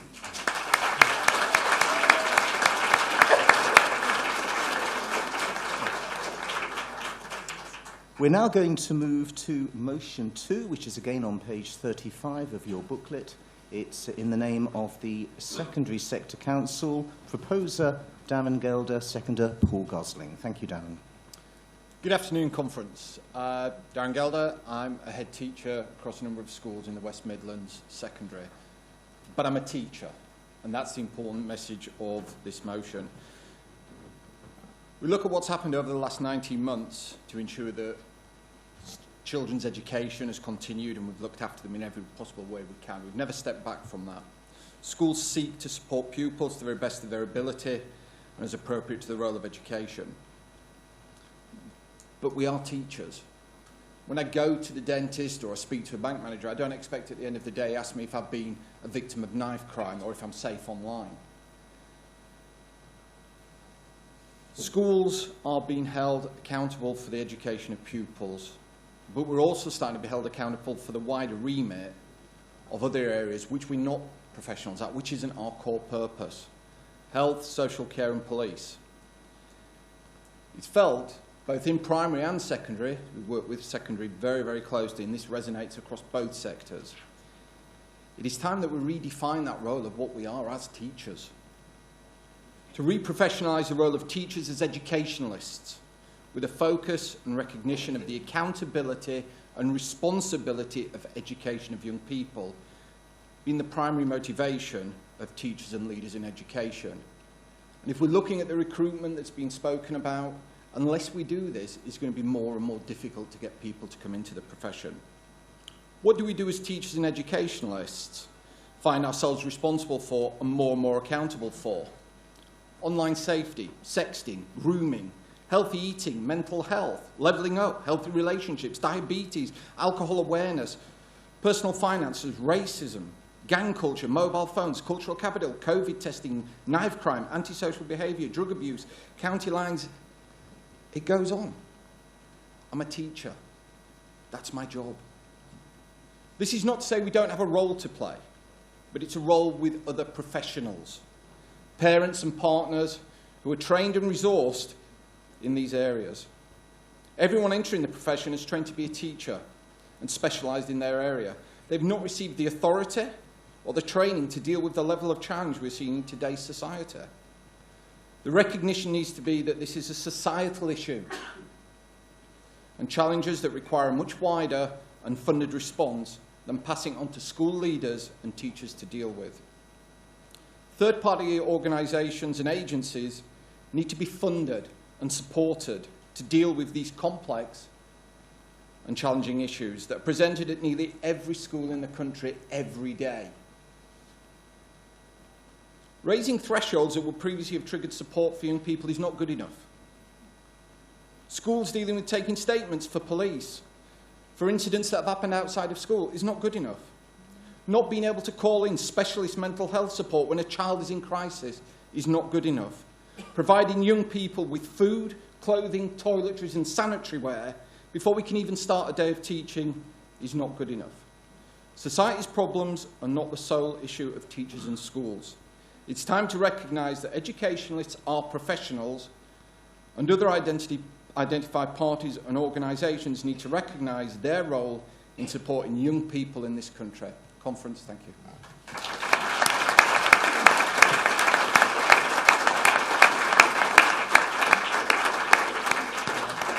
I can't see anybody who wishes to speak at either of the 2-minute mics, or is there anybody coming up? Oh yes, would you please come up then, thank you. So you know, I'm going to call that one mic 1 and that one mic 2. So 1 to my right, 2 to my left.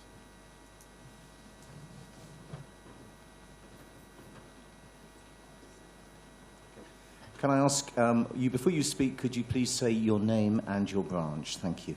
Katrina Stewart, Cheshire.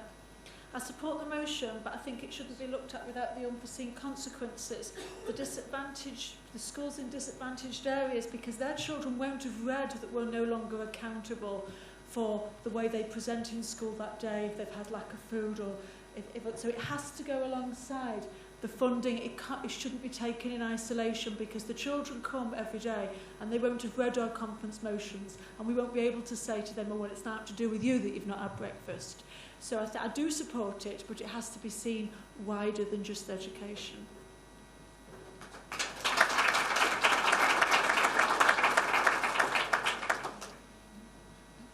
I see no one else wishing to speak.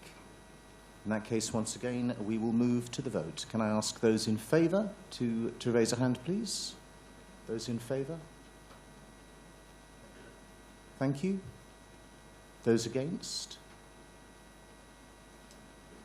Thank you. That is overwhelmingly carried. Thank you. Okay, we'll now move on to motion 3. That is on page 36 of your booklet. It's in the name of NHT Cymru. And can I ask, please, the proposer, Karina Hansen, and seconder, Dean Taylor. Thank you.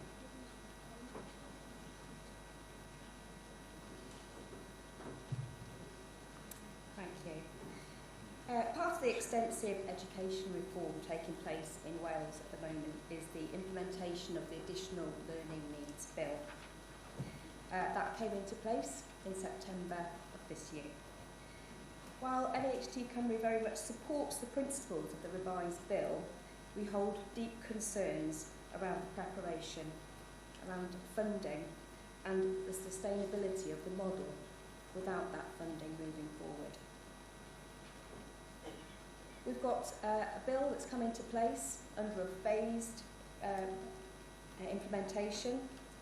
However, a key aspect of the new legislation is a mandatory role of the Additional Learning Needs Coordinator, which every school must have. They must also be included as part of our senior leadership team.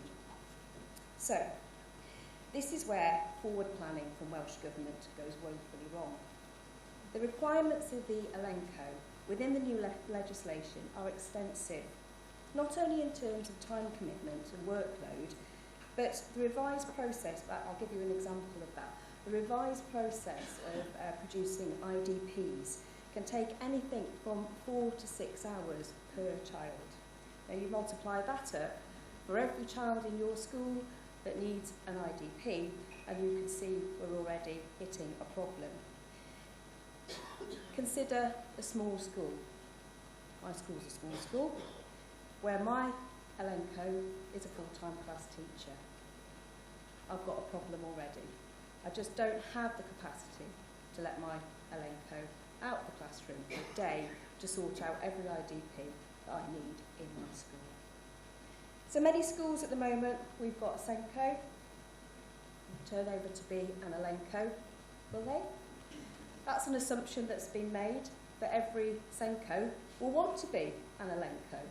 It's actually not the case, because our Senkos have read the document and realise I actually don't want that responsibility, because what comes with the role of the Elenco is a huge responsibility. There's a legal bit of legislation that comes with it. Responsibility is huge. So, lots of assumptions have been made. We brought it up with Welsh Government. What did they suggest? Well, there's already a little bit of pay that you can give your Senkos in the pay and conditions document. You can give them the SEN allowance. That doesn't really work, does it? Because the SEN allowance that we have in our pay and conditions is actually for those teachers that already have 25%, I think it is, of ALN or SEN in their class. So, we've got lots of people stepping away from the role because they don't want the responsibility, they don't want to undertake the workload, especially where the role is essentially unpaid and unrecognised at this time. So we've suggested to Welsh Government, and they accepted, that it is a role that needs to be looked at. And they have agreed to look at it in the next, or not next, in a pay and conditions review upcoming. What they haven't done is accepted it needs to be done urgently, and that's what we want. We want Welsh Government to include the review of the Elenco in the next pay and conditions review upcoming. Now, it's great, we want that, and maybe they will review that and they'll introduce a new pay scale, but how is that going to impact on our existing senior leaders within our schools? I don't think they've considered that. And another part of that is, bearing in mind that if we do have a new Elenco and a role with a pay scale that goes with it, we're going to need additional funding to go with that, and additional funding to be releasing those teachers from the classroom to carry out the legal role that they've been given. Welsh Government, we believe, need to consider the impact on our existing senior leaders and potentially make a review of all pay scales within our schools as a result. In our opinion, pay and funding needs to catch up with legislation that has already been put in place. Conference, I move. Thank you.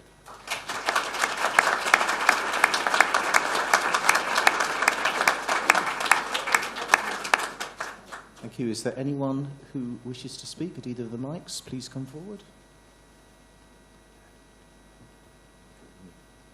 In that case, we will proceed to the vote.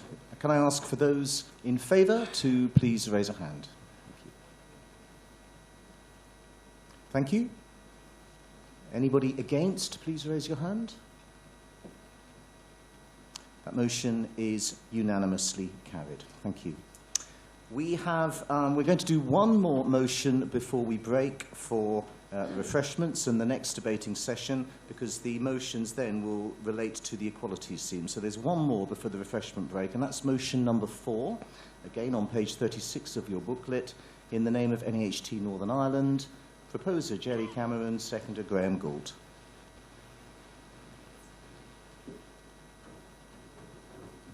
Good afternoon, conference. I'm going to apologise in advance for my dreadful voice. I haven't got COVID, I was tested, but I have noticed the number of people keeping their distance from me this last few days. Jerry Cameron, Northern Ireland, a long-time campaigner on behalf of SEN in Northern Ireland. But this one's slightly different, because despite all the wonderful things that we hear about what's happening in Wales, and I'm so envious of all the great things I heard today, and how much further down the line you are in England than we are, we still have not got the basics quite right. Last September, we had 365 children with profound and multiple learning needs with no school. It hit the headlines, it was in the press, it was horrendous. Some of you might remember it. It went national. A failure to implement effective area planning leads to over and under capacity in areas throughout Northern Ireland. Children with SEND are known to services depending on their needs for many, many years before they need school. I still can't understand why we can't plan for them. It's an incredibly stress-inducing period of time for our heads. It starts in April and it runs right through literally until the first day of term. 85% of our specialist schools have lost their specialist rooms, staff rooms, breakout spaces, therapy spaces. Their staff have their breaks and their lunches in their cars in the car parks. Can you believe that? Does that happen anywhere else? It wouldn't happen in mainstream Northern Ireland. It just wouldn't happen.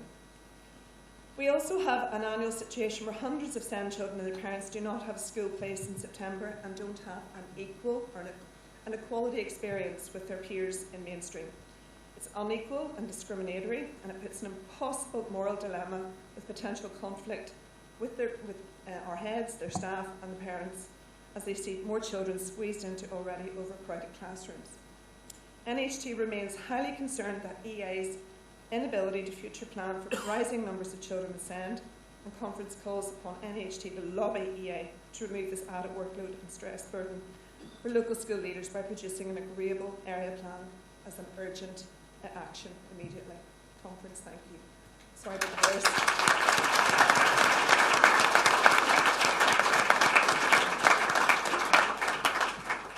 Thank you, Jerry. Very well done. Very well done. Thank you.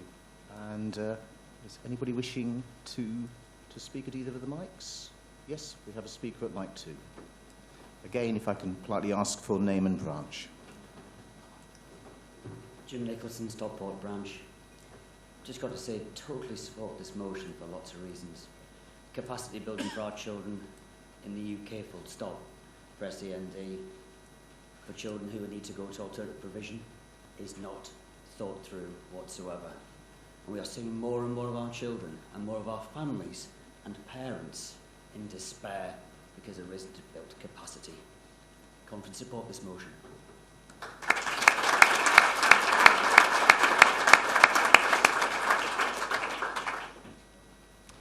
I see no one else who wishes to speak. In that case, we will move to the vote. Can I ask for those in favour to please show? Thank you. And for those against? And once again, that is unanimously carried. Thank you. Right, that now brings us to the close of the first session. Can I please ask you to, whilst you have your refreshments and obviously network with colleagues, please do find time to visit the exhibition area. Please be back in here for 4:15. Please be prompt at 4:15. We're going to begin by hearing from Lorna Legg and Diana O'Heen-Darko at the start of the next session. And then we will be starting with the debating sessions, motions 5 and 6 on equalities. And just before you go, I want to plug a book from a fellow Eastern Region head teacher, Alan Garnett. It's a superb book, actually. Some of you may have heard, I'm not on commission, honestly. Some of you may have heard the podcast he did with James Bowen. It says, a head teacher's diary, making it up as we go along, trying to lead a school through a pandemic. Alan is on the middle table here. He will happily sell you a copy, but he said if you buy one free of charge, he'll autograph it. So there we go. So folks, enjoy your refreshments. 4:15, please.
There's got to be other people in the same situation as me. For me, it was, I wanted to bring a positive aspect and actually to be able to share that with colleagues or with the wider education really, that there is a positive side to it, that people didn't have to be concerned about it necessarily. Be private if you wish, don't come out if you wish, it's absolutely, your choice.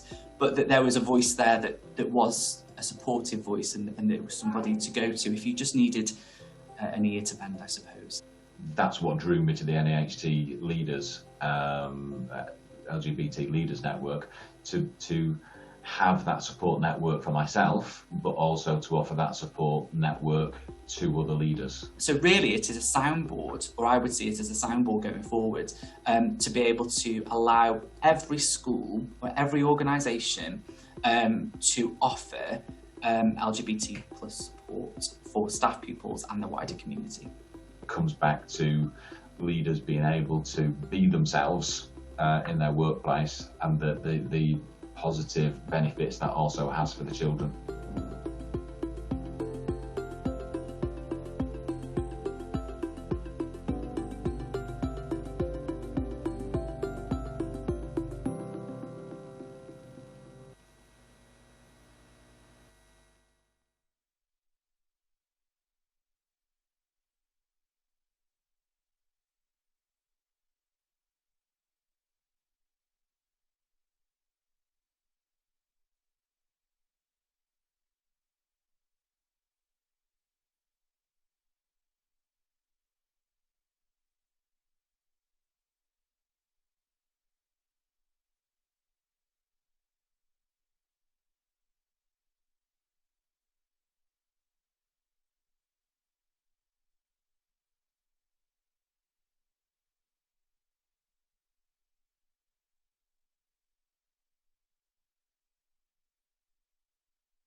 No, there isn't. It's just bang the gavel. Okay.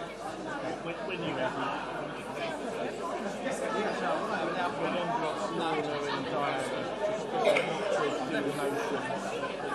Yeah, they're going to do a presentation.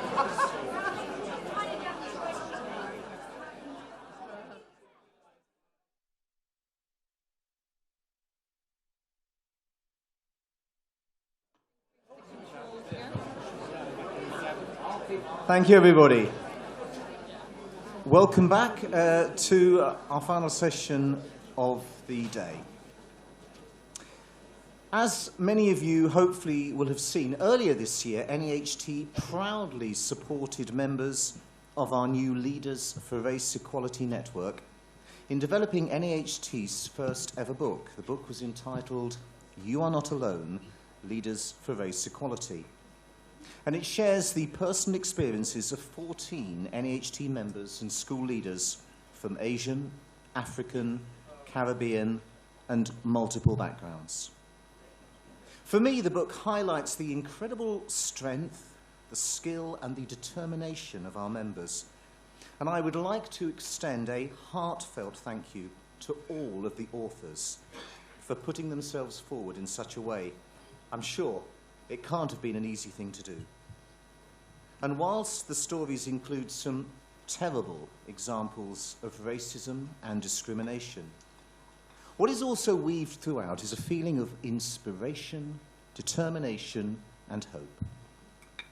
And in courageously sharing their stories, they are not only helping other Black, Asian, and minority ethnic school leaders to feel not alone, but they are also helping pave the way for future leaders as well.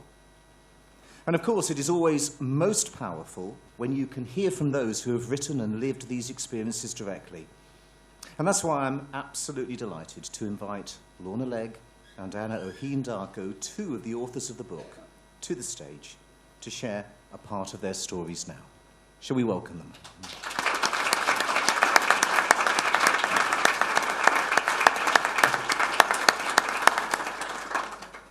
Hello, and thank you for that, Tim, because actually that's largely my speech done. So it was beautifully done. Yes, so alongside my colleague Diana and 12 others, some of you here, we wrote a book which you have hopefully a copy of in front of you, called You Are Not Alone. And our group, Leaders for Race Equality, arose out of the upswelling of emotion and the sharing of information following the murder of George Floyd. And I talked about that yesterday, and I know other people talked about that too, because it was a pivotal moment for many of us. In that first meeting that we had, after the group was formed, members were really moved, and many of them to tears, by sharing some of the experiences that they'd had, both as children growing up in primary schools, going into secondary schools, going to university, basically all of the points in our lives, and interview and into leadership and so on. And we were able to share those upsets and put downs, and it was a safe space for us to do so. And for many of us, for me certainly, it was the first time I'd ever been able to do that, and it was also something that I'd never experienced before. I joined slightly after that, and then Natalie encouraged us in terms of making those stories into a book. As I said, you can actually read all of that in the introduction, you can have a look at it. I also thought it was really lovely how carefully Tim described all of our group's characteristics, because I think that's one of the things that we all find difficult. As I said yesterday, talking about equality is really important, and it doesn't matter how we do it as long as we do it with the best of intentions. At the start of the book, there's a little bit, a snippet, in terms of how we talk about it, and just a sort of guidance there, because it is difficult and it constantly changes.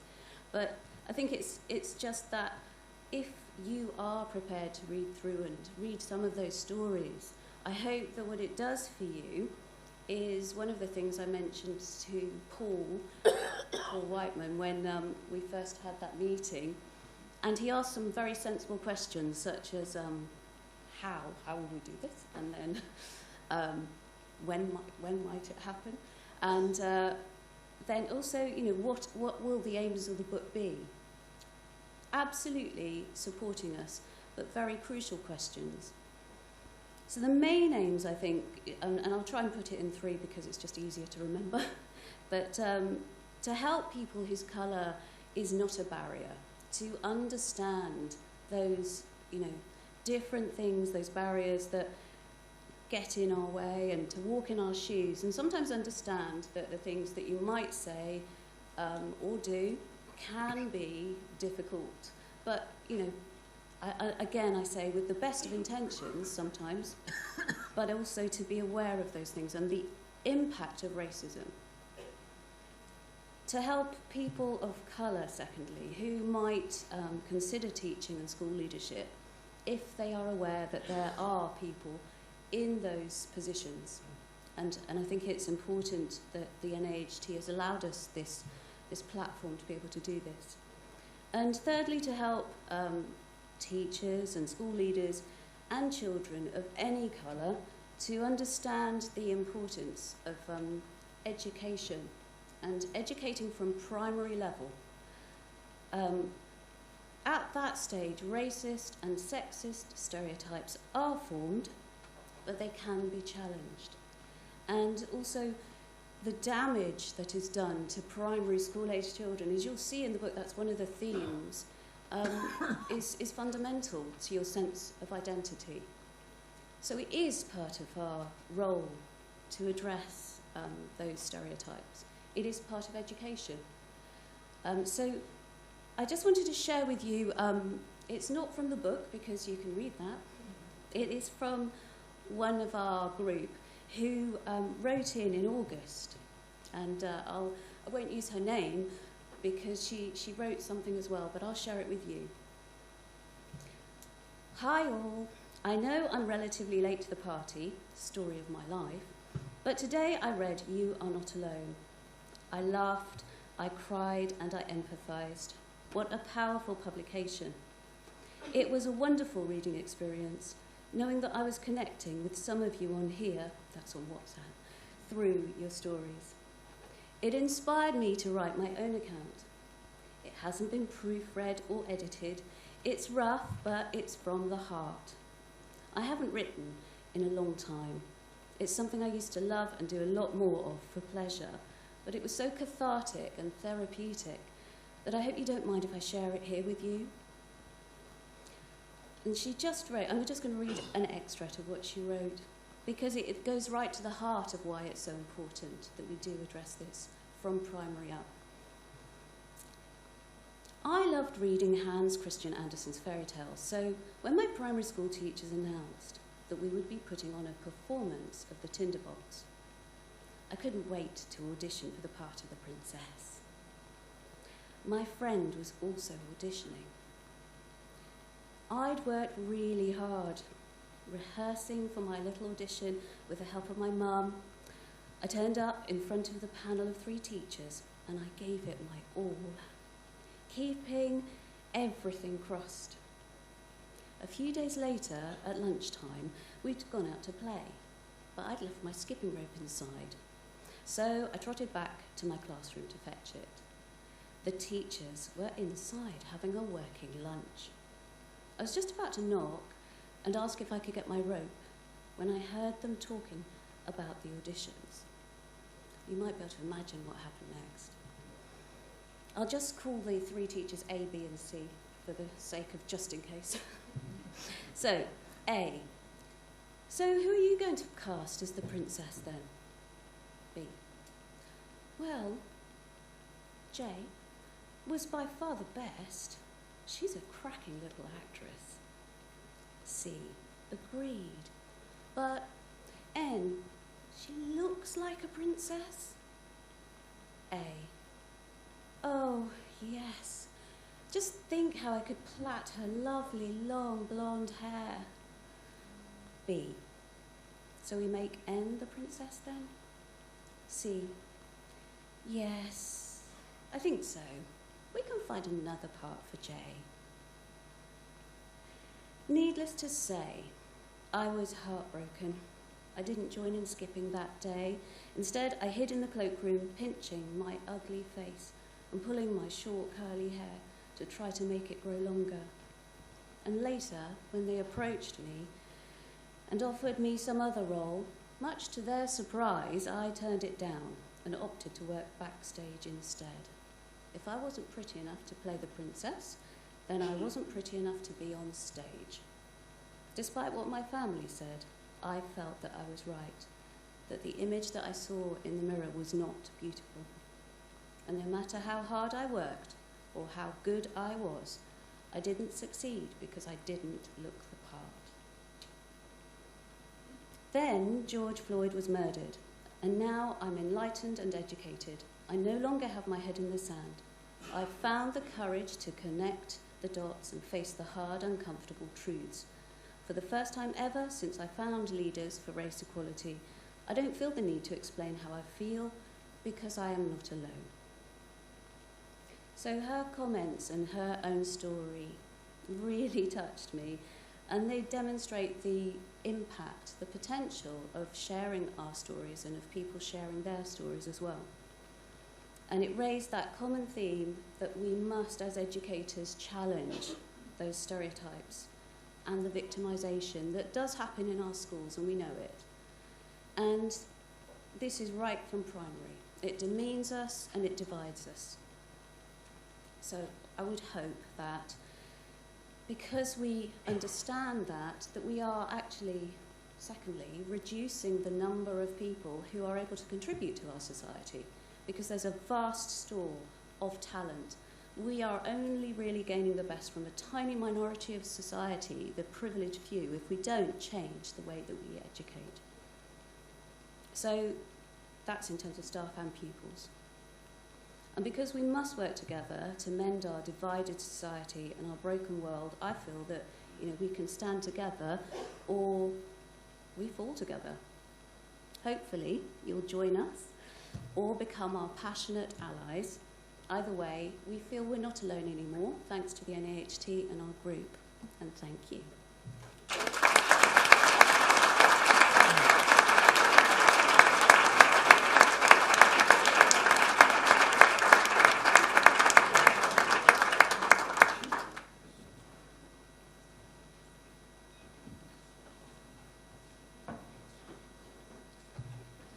Good afternoon, everybody. For those of you that don't know me, I'm Diana O'Heaney-Darko. I'm an assistant head teacher. I have many, many labels. Which one would you like? I'm of Anglo-Asian heritage. I'm married to a black Ghanaian man. I'm raising black children, more importantly, black sons in London. Take from that what you will.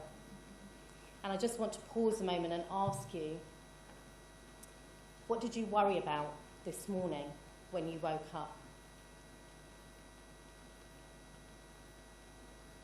What did you think about before you came here?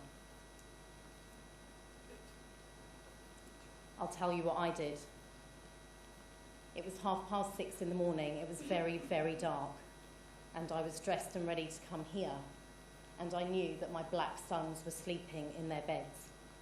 I won't see them when I come home today. I'll see them maybe tomorrow or the next day. But I knew that I couldn't leave the house without kissing them both goodbye and making a mental note of all their features, just in case.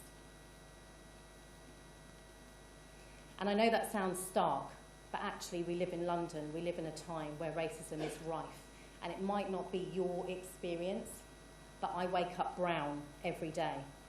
My sons and my children wake up black every day. My husband wakes up black every day. Our airport experience is very different to maybe many of you here. He gets searched every time we travel. And I say, oh, but that's my husband, surely I should be searched with him. No, madam, off you go.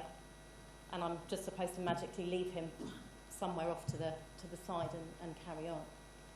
And I suppose what I'm saying about that is that unless we as educators address the needs in our society, the next generation will be the same and the same again after that. And I know that everybody in this room is committed to making that not happen, that we want a better society than maybe the one that we grew up in or the one that we're currently living through right now. Which brings me to our group, Leaders for Race Equality and the NAHT. Quite rightly, under the value of voice, we've been given just that. We've been listened to, we've been heard, and we've been understood in the masses, so much so that now we have 2 network groups because of that, giving a voice to some of our underrepresented groups.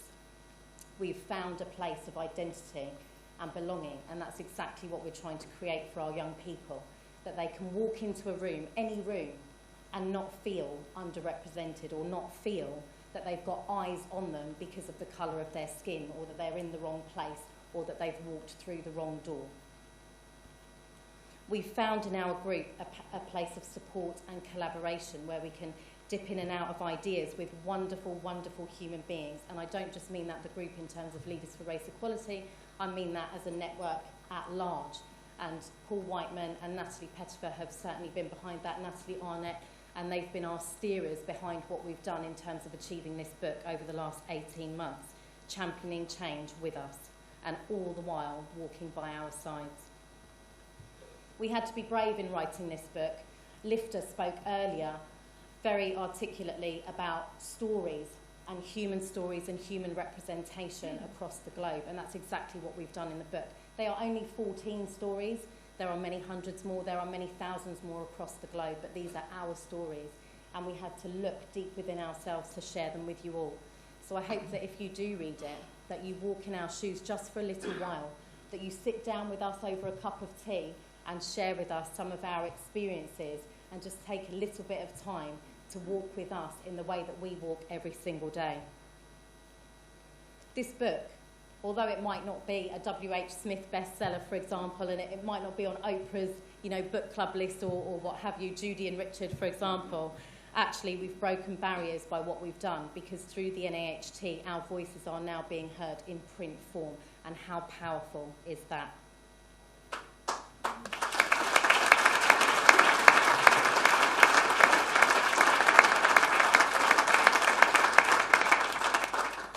Careful, I've had instructions not to be too inspiring.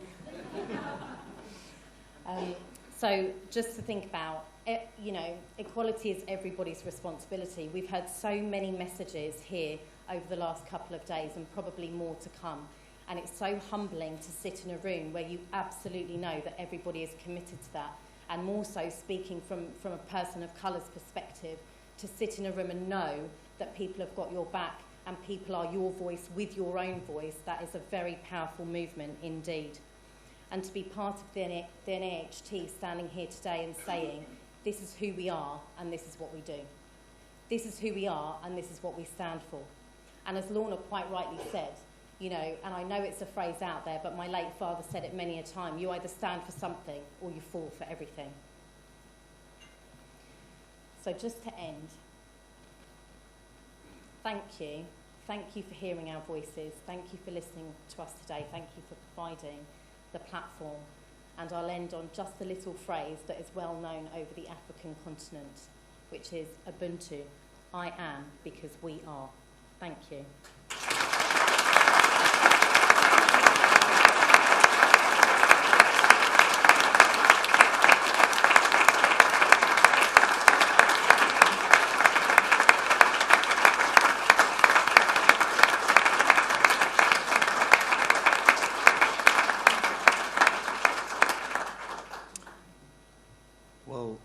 Thank you, Diana and Lorna, for those powerful and those moving presentations.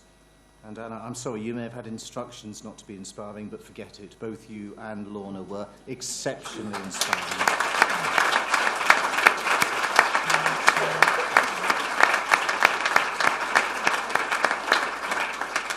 And I would urge members, if you haven't already done so, do take the time to read the book and share the book with your colleagues and friends.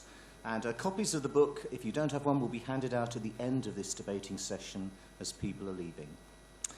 We've got the final debating session of the day until 5:15, so the last motion we won't be taking one after 5:08.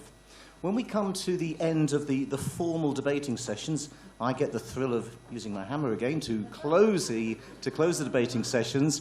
But when that happens, please don't all charge out. Please remain seated, because there will be various announcements. So then, we now move into the debating session. As I said, we'll be taking motion number 5, and that's standing in the name of the Devon and Cornwall branch. It's on the bottom of page 36 of your booklet. Proposer, Lorna Legg. Seconder, Helen Collinge. Sorry, guys, sorry. So, this motion, I am asking the conference to instruct the executive to support the creation and promotion of a single site where schools can search for and download planning and resources which promote equality and inclusion. While there's been so much excellent work on this, there has been no national strategy. So planning and resources are of different quality. They are sometimes hard to find, available from different sites in different ways at different costs. And there's the risk that they are then only accessible to those who are already aware of their need or who are prepared to search for them. We need for all our children to have equality of access to an education which will protect them from victimisation and discrimination and prevent the formation of harmful stereotypes and prejudices. I think, really, the discussions over the past few days give this lots of impetus, and there's lots of goodwill, as Diana said, in terms of what people want to do. And the conversations I've had with a number of people have been around, yes, we really, really want to make sure that we are meeting these needs. We're not entirely sure how, and that's because there isn't anything nationally. I think that there is a lot of goodwill, a lot of good work out there. We've heard from Lift Us, that was amazing, a wonderful initiative. We've also heard from Show Racism the Red Card. Oh, sorry, it was Lifter, wasn't it? Not Lift Us. Sounds good. But we should make sure that we are actually... and I'm sorry, I'm going to sort of slightly contradict one aspect of a former motion, because we are responsible for racism, for sexism, and any other ism if we do not act to prevent them.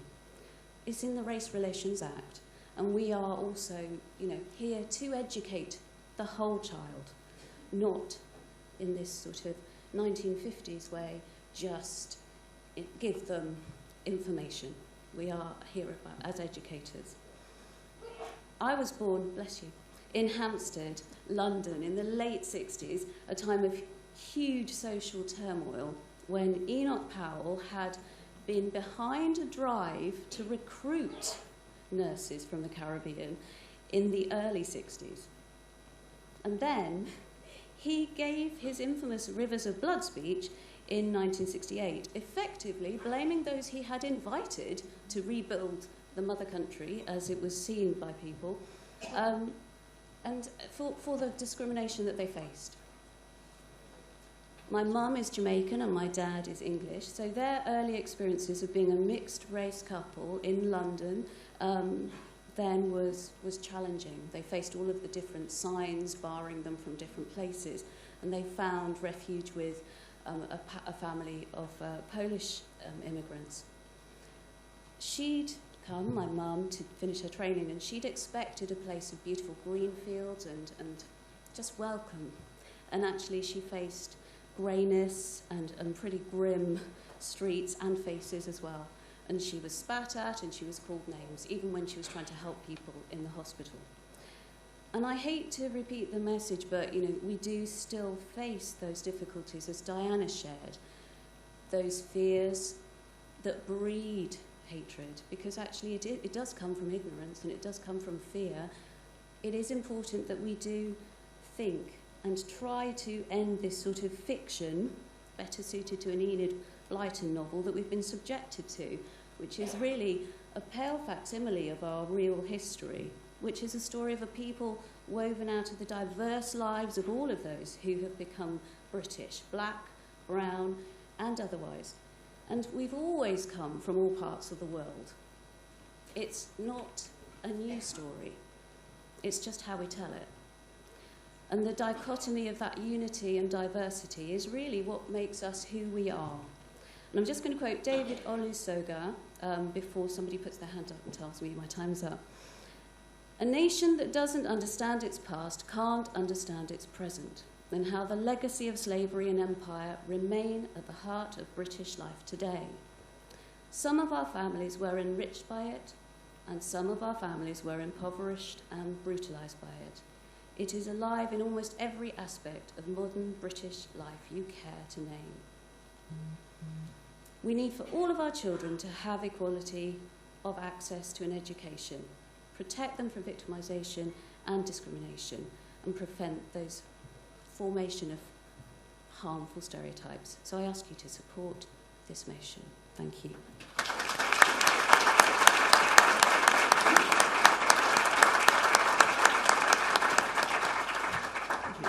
And we have Paul Gosling at the 2-minute mic. Hello, Paul Gosling, Devon Branch, speaking to support this motion.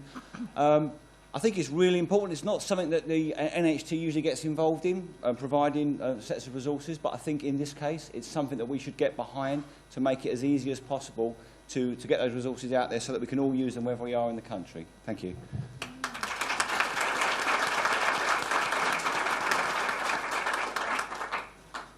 I see no one else wishing to speak, in which case we will move to the vote. Can I ask those in favour to please raise a hand? Thank you. Those against, please show. And that is unanimously carried. Thank you.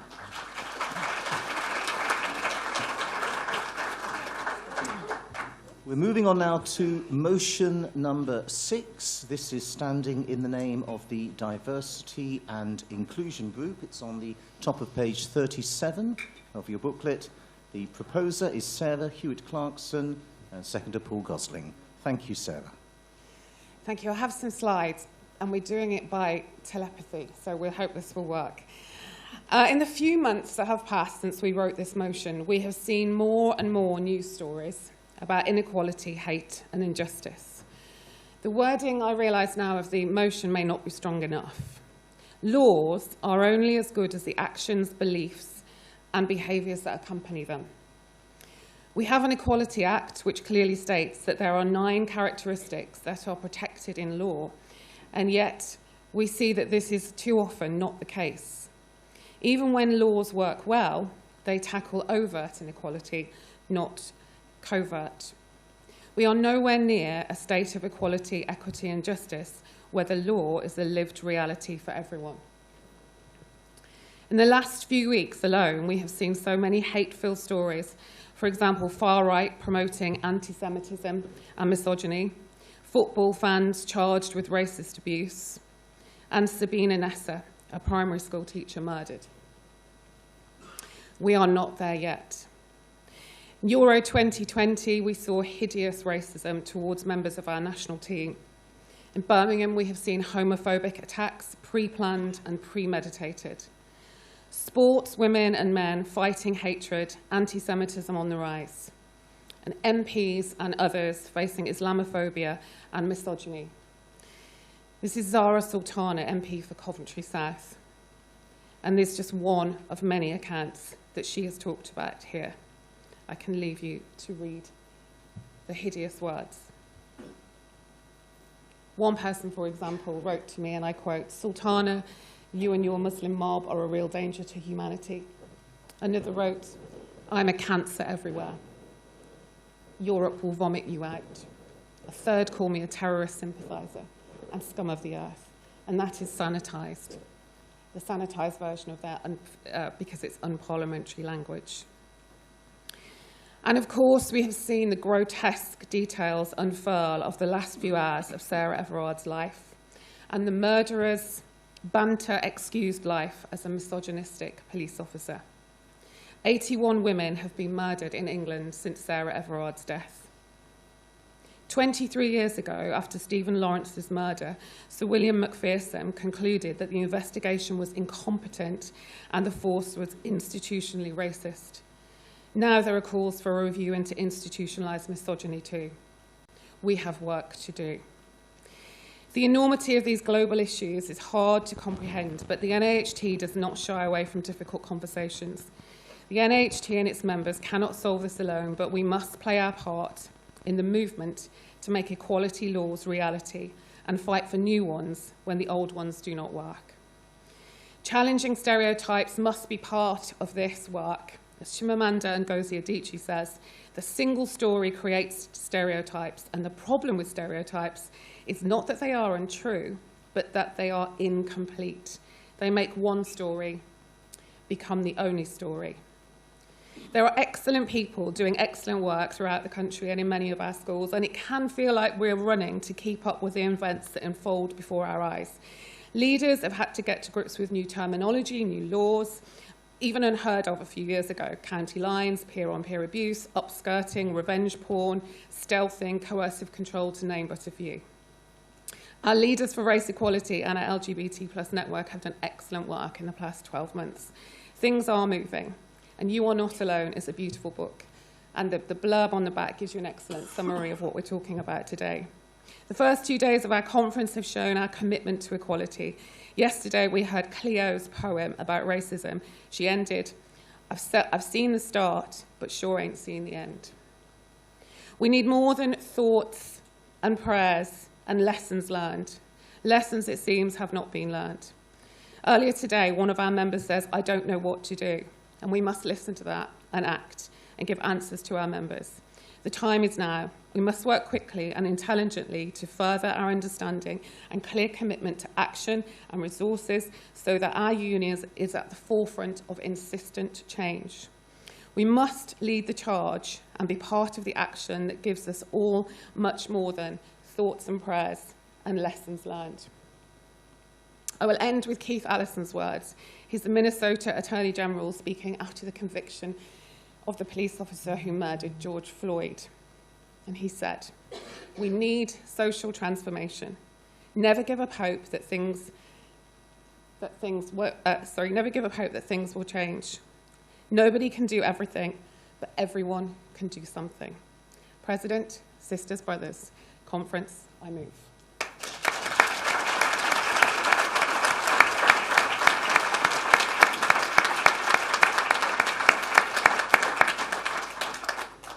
Thank you very much, Sarah. Is there anyone who wishes to speak at one of the 2-minute mics? No, in which case, then, we will move to the vote. Can I ask those in favour to please show, please? Thank you, everyone. And those against? And that is unanimously carried. Thank you.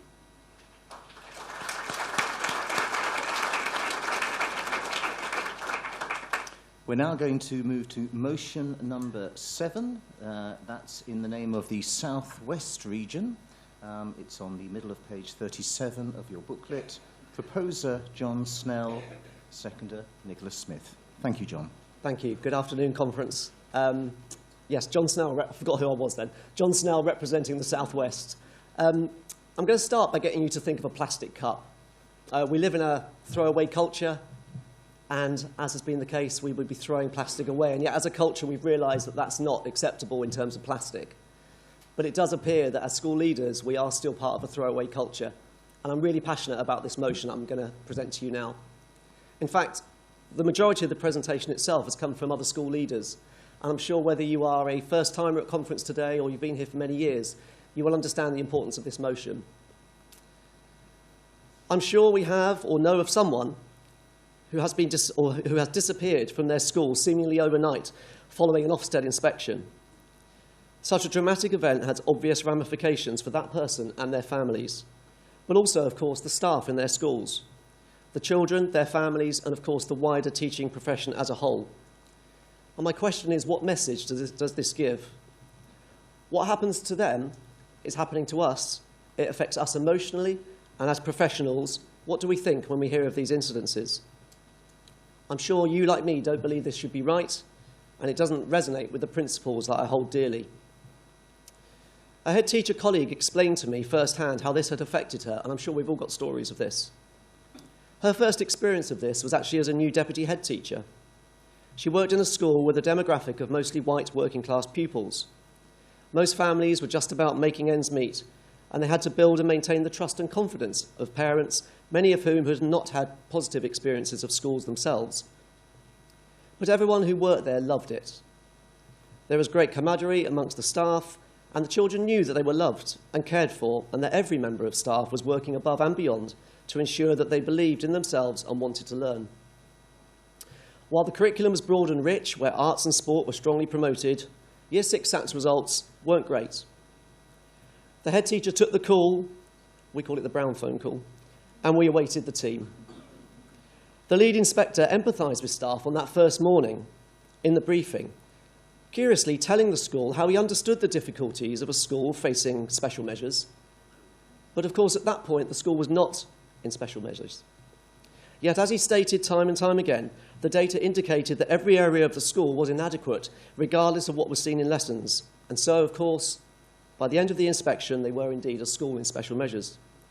The head teacher was summoned to a meeting, and when she returned to school that same day, this colleague of mine recalled her ashen face. She had to clear her desk immediately and would not return the next day. She refused to take calls from anyone, and she quite simply disappeared. There are other stories. A colleague said to me in 2017, I was dismayed to read an article in a local newspaper about a colleague I had once worked with. They'd been deputy heads together back in the day, and this colleague was a superstar. 1 minute, mate. I saw a colleague with integrity and passion, but after an Ofsted inspection, that was not the case. In fact, that was not how he was portrayed in the local newspaper. He too had left the school with immediate effect, and his social media presence had vanished. So what is the cost of this process, both financially and emotionally? What is the cost of this on recruitment and succession planning for our next generation of school leaders? Considering the time and energy, commitment and costs involved in training us, it's shocking that we can be so easily discarded, cast aside like a coffee cup. What does this do to us and our families and to our communities? And what does it do to us as serving professionals, the sword of Damocles constantly hanging in our minds? And at a time when we have less deputies and assistants who want to take the step into school leadership, this is simply not acceptable. It cannot be right. And so, conference, I move.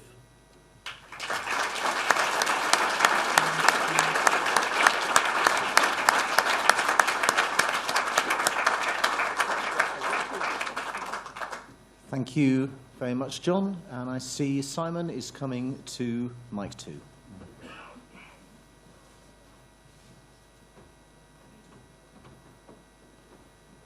Thank you, John, for that motion. I feel very passionate about this because I've been on both sides of the fence when it comes to Ofsted. And I also work as a school improvement advisor for Cheshire West and Chester. I'm also a trustee of the Learning for Life Partnership in Cheshire East. And there is a better way, because our first question when a school goes into requires improvement or special measures is how can we help? And that's been the culture that's developed in Cheshire West and Chester and in the Learning for Life Partnership, and I would urge other local authorities and trusts to take the same approach.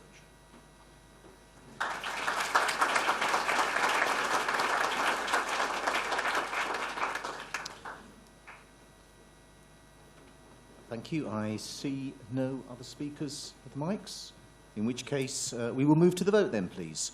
Can I ask for those in favour to show? Thank you. And those against, please show. And that is unanimously carried. Thank you.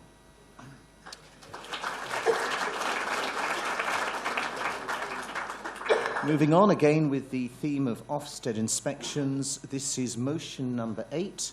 It's standing in the name of the SEND Sector Council. Proposer, Marika Mars, seconder, Rona Tart. Thank you, Marika. President, conference, I'd love to call you brothers and sisters, but if you'd met my sisters, you'd know why that might be quite hard for me. Hopefully this motion is very straightforward, and I will speak not for long, and I'm going to cheer you up by talking about babies. I'd just like to clarify that the new framework is not with us yet, and it's still being worked on by Ofsted and the Quality Care Commission. But what this means is that right now, in the gestational period of an exceptionally important accountability piece, we have to ensure that the voices of school leaders and their families and their learners are clearly heard, so that this framework baby is born singing their song and doing the job it was designed to do, namely driving improvement by celebrating what's truly effective and identifying what needs to be better. Sticking with the maternity analogy, we're also quite happy for this gestation to go full term, but we really don't want it as overdue as its sibling, the SEND review. To date, more than half of the 120 or so areas inspected have been required to produce a written statement of action as a result of significant weaknesses. This does suggest that the exercise has been worthwhile in flagging what needs to improve. We remain unconvinced about the value that there has been in acknowledging what in so many cases are the root causes of some inadequacies, namely lack of funding, resources, staff, and so on. And now the small matter of a continuing global pandemic, which will have done nothing to improve the effectiveness and impact of many, if any, areas, heartbreakingly so. So we welcome the support the government has indicated for more of an ongoing improvement relationship with areas after inspection rather than the previously planned one-offs. And this, along with the recognition of the need for reform of the framework, can be attributed at least in part to Nick Whitaker, who was until recently a specialist advisor for SEND at Ofsted and someone who will be sorely missed by many of us in the sector. However, what we're concerned about is to ensure that the information gathered for the purposes of reaching judgments is as accurate, comprehensive and representative as possible, and thus that the judgments reached do reflect the true picture and not merely the picture of what the inspection team had access to. Areas currently receive 10 full days of notice of inspection, and there's a dependency on the machinations of the local area to communicate with schools and their leaders and to invite some to contribute. What we need to see in the new framework is a mechanism by which all schools in an area are definitely informed that an inspection is taking place, and above all that there is a conduit through which they can feed back on their experiences of the inspection framework. We're told that pupil voice is essential in the current school inspection framework, and we demand an equivalency for school leaders as partners in the provision for SEND across their area. I should stress that this motion is absolutely not about giving schools extra work or creating any sort of mandatory response or contribution. Far from it. But to ensure that, purely hypothetically, because this would never happen, a school whose experiences may be otherwise suddenly finding themselves in receipt of a glowing report on their local area without having had any chance to balance the view. And again, this would never happen, but to endure their local area using a positive report to rubbish legitimate complaints or calls for improvement from school leaders on behalf of their pupils and families. So we're simply asking you to endorse and support the work of the policy team and the Sector Council in singing into the womb as much as we can to avoid, hopefully, weeping into the crib. President Conference, I move.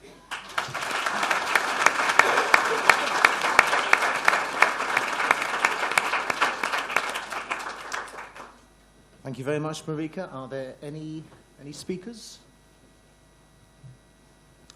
No? In which case, then, we will go straight, move to the vote. So once, as again, those in favour, please show. Thank you very much. Thank you. And those against, please show. And that, again, is unanimously carried. Thank you. We now move to motion number 9. This relates to ESTIN inspections. It's at the bottom of page 37 of your booklet. And this is standing in the name of the Swansea branch. Proposer, Karina Hansen, and seconder, Ruth Davis. Thank you, Karina. Thank you.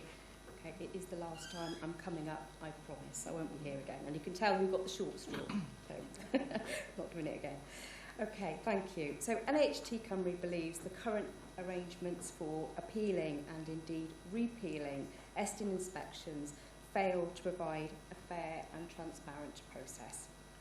Estin is our inspection agency, by the way. Estin police their own complaints process with a last resort for school leaders and schools being able to refer to the Public Service Ombudsman.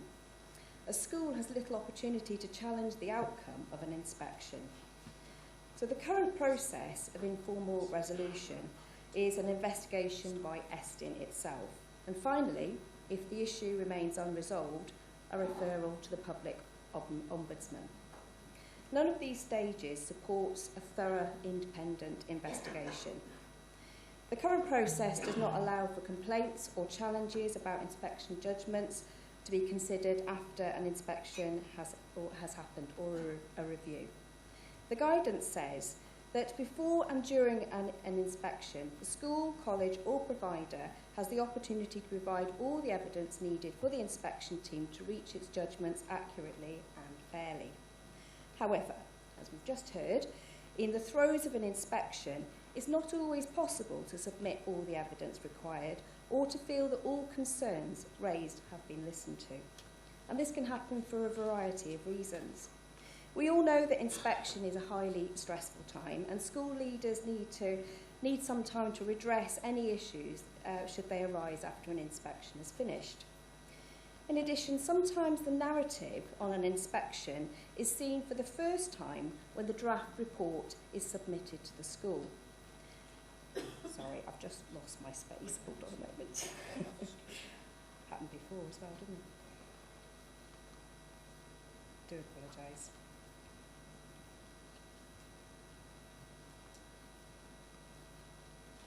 Oh, there we go. Here we go. Changes can be made between leaving a school and the final draft as a result of internal quality control. However, school leaders at this point have no way to repeal the decisions or the judgments. And HT Cymru believes this is entirely unfair and lacks openness and transparency. Inspection reports are public documents that we know have a significant public interest. We feel, therefore, that schools should be better able to challenge the process if they believe the outcome to be unfair, inaccurate or untrue. And HT Cymru strongly supports the accountability as a 21st century education expectation. Robust scrutiny through an inspection process must be fair, transparent and genuinely reflective of the school if they're to have any meaning at all. We meet regularly with Estin, and we've consistently raised concerns about the potential risks of policing complaints themselves.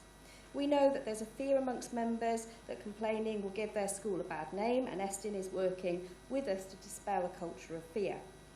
But school leaders need to be supported to act on behalf of their schools without fear or intimidation. And HT Cymru supports the recent developments such as removal of summative judgments in Wales from their inspections, but this does not remove potential inaccuracies in a report's narrative. We consider that removing summative judgments does not go far enough to alleviate the concerns of our members. We believe that establishing an independent commission to deal with complaints would bring transparency, fairness and safety to the process. With all the usual checks and balances, confidentiality would remain in place, as with all complaints procedures. While we accept Estin receive few complaints currently, there must be an independent process for challenges to take place. For this reason, I ask you to support this motion. Thank you.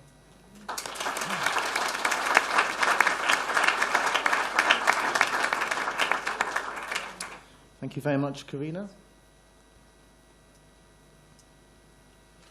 Just checking, I see no speakers at either of the 2-minute mics, in which case we will move to the vote. Can I ask for those in favour to please show? Thank you. And those against? And that is unanimously carried. Thank you very much. Conference, we've made good time today. We're going through the motions absolutely fine. We are confident, or my learned advisor to my left is confident, that we will hopefully get through all the motions tomorrow without a problem. So we're actually going to end the debating session there, because what could be better than on a Saturday morning after a gala dinner than starting with a motion about school funding. So, I mean, if that isn't worth getting out of bed for, what is? Make sure you have a good cooked breakfast first. Now, there will be some notices, but I love doing this. I declare the debating session closed. Thank you.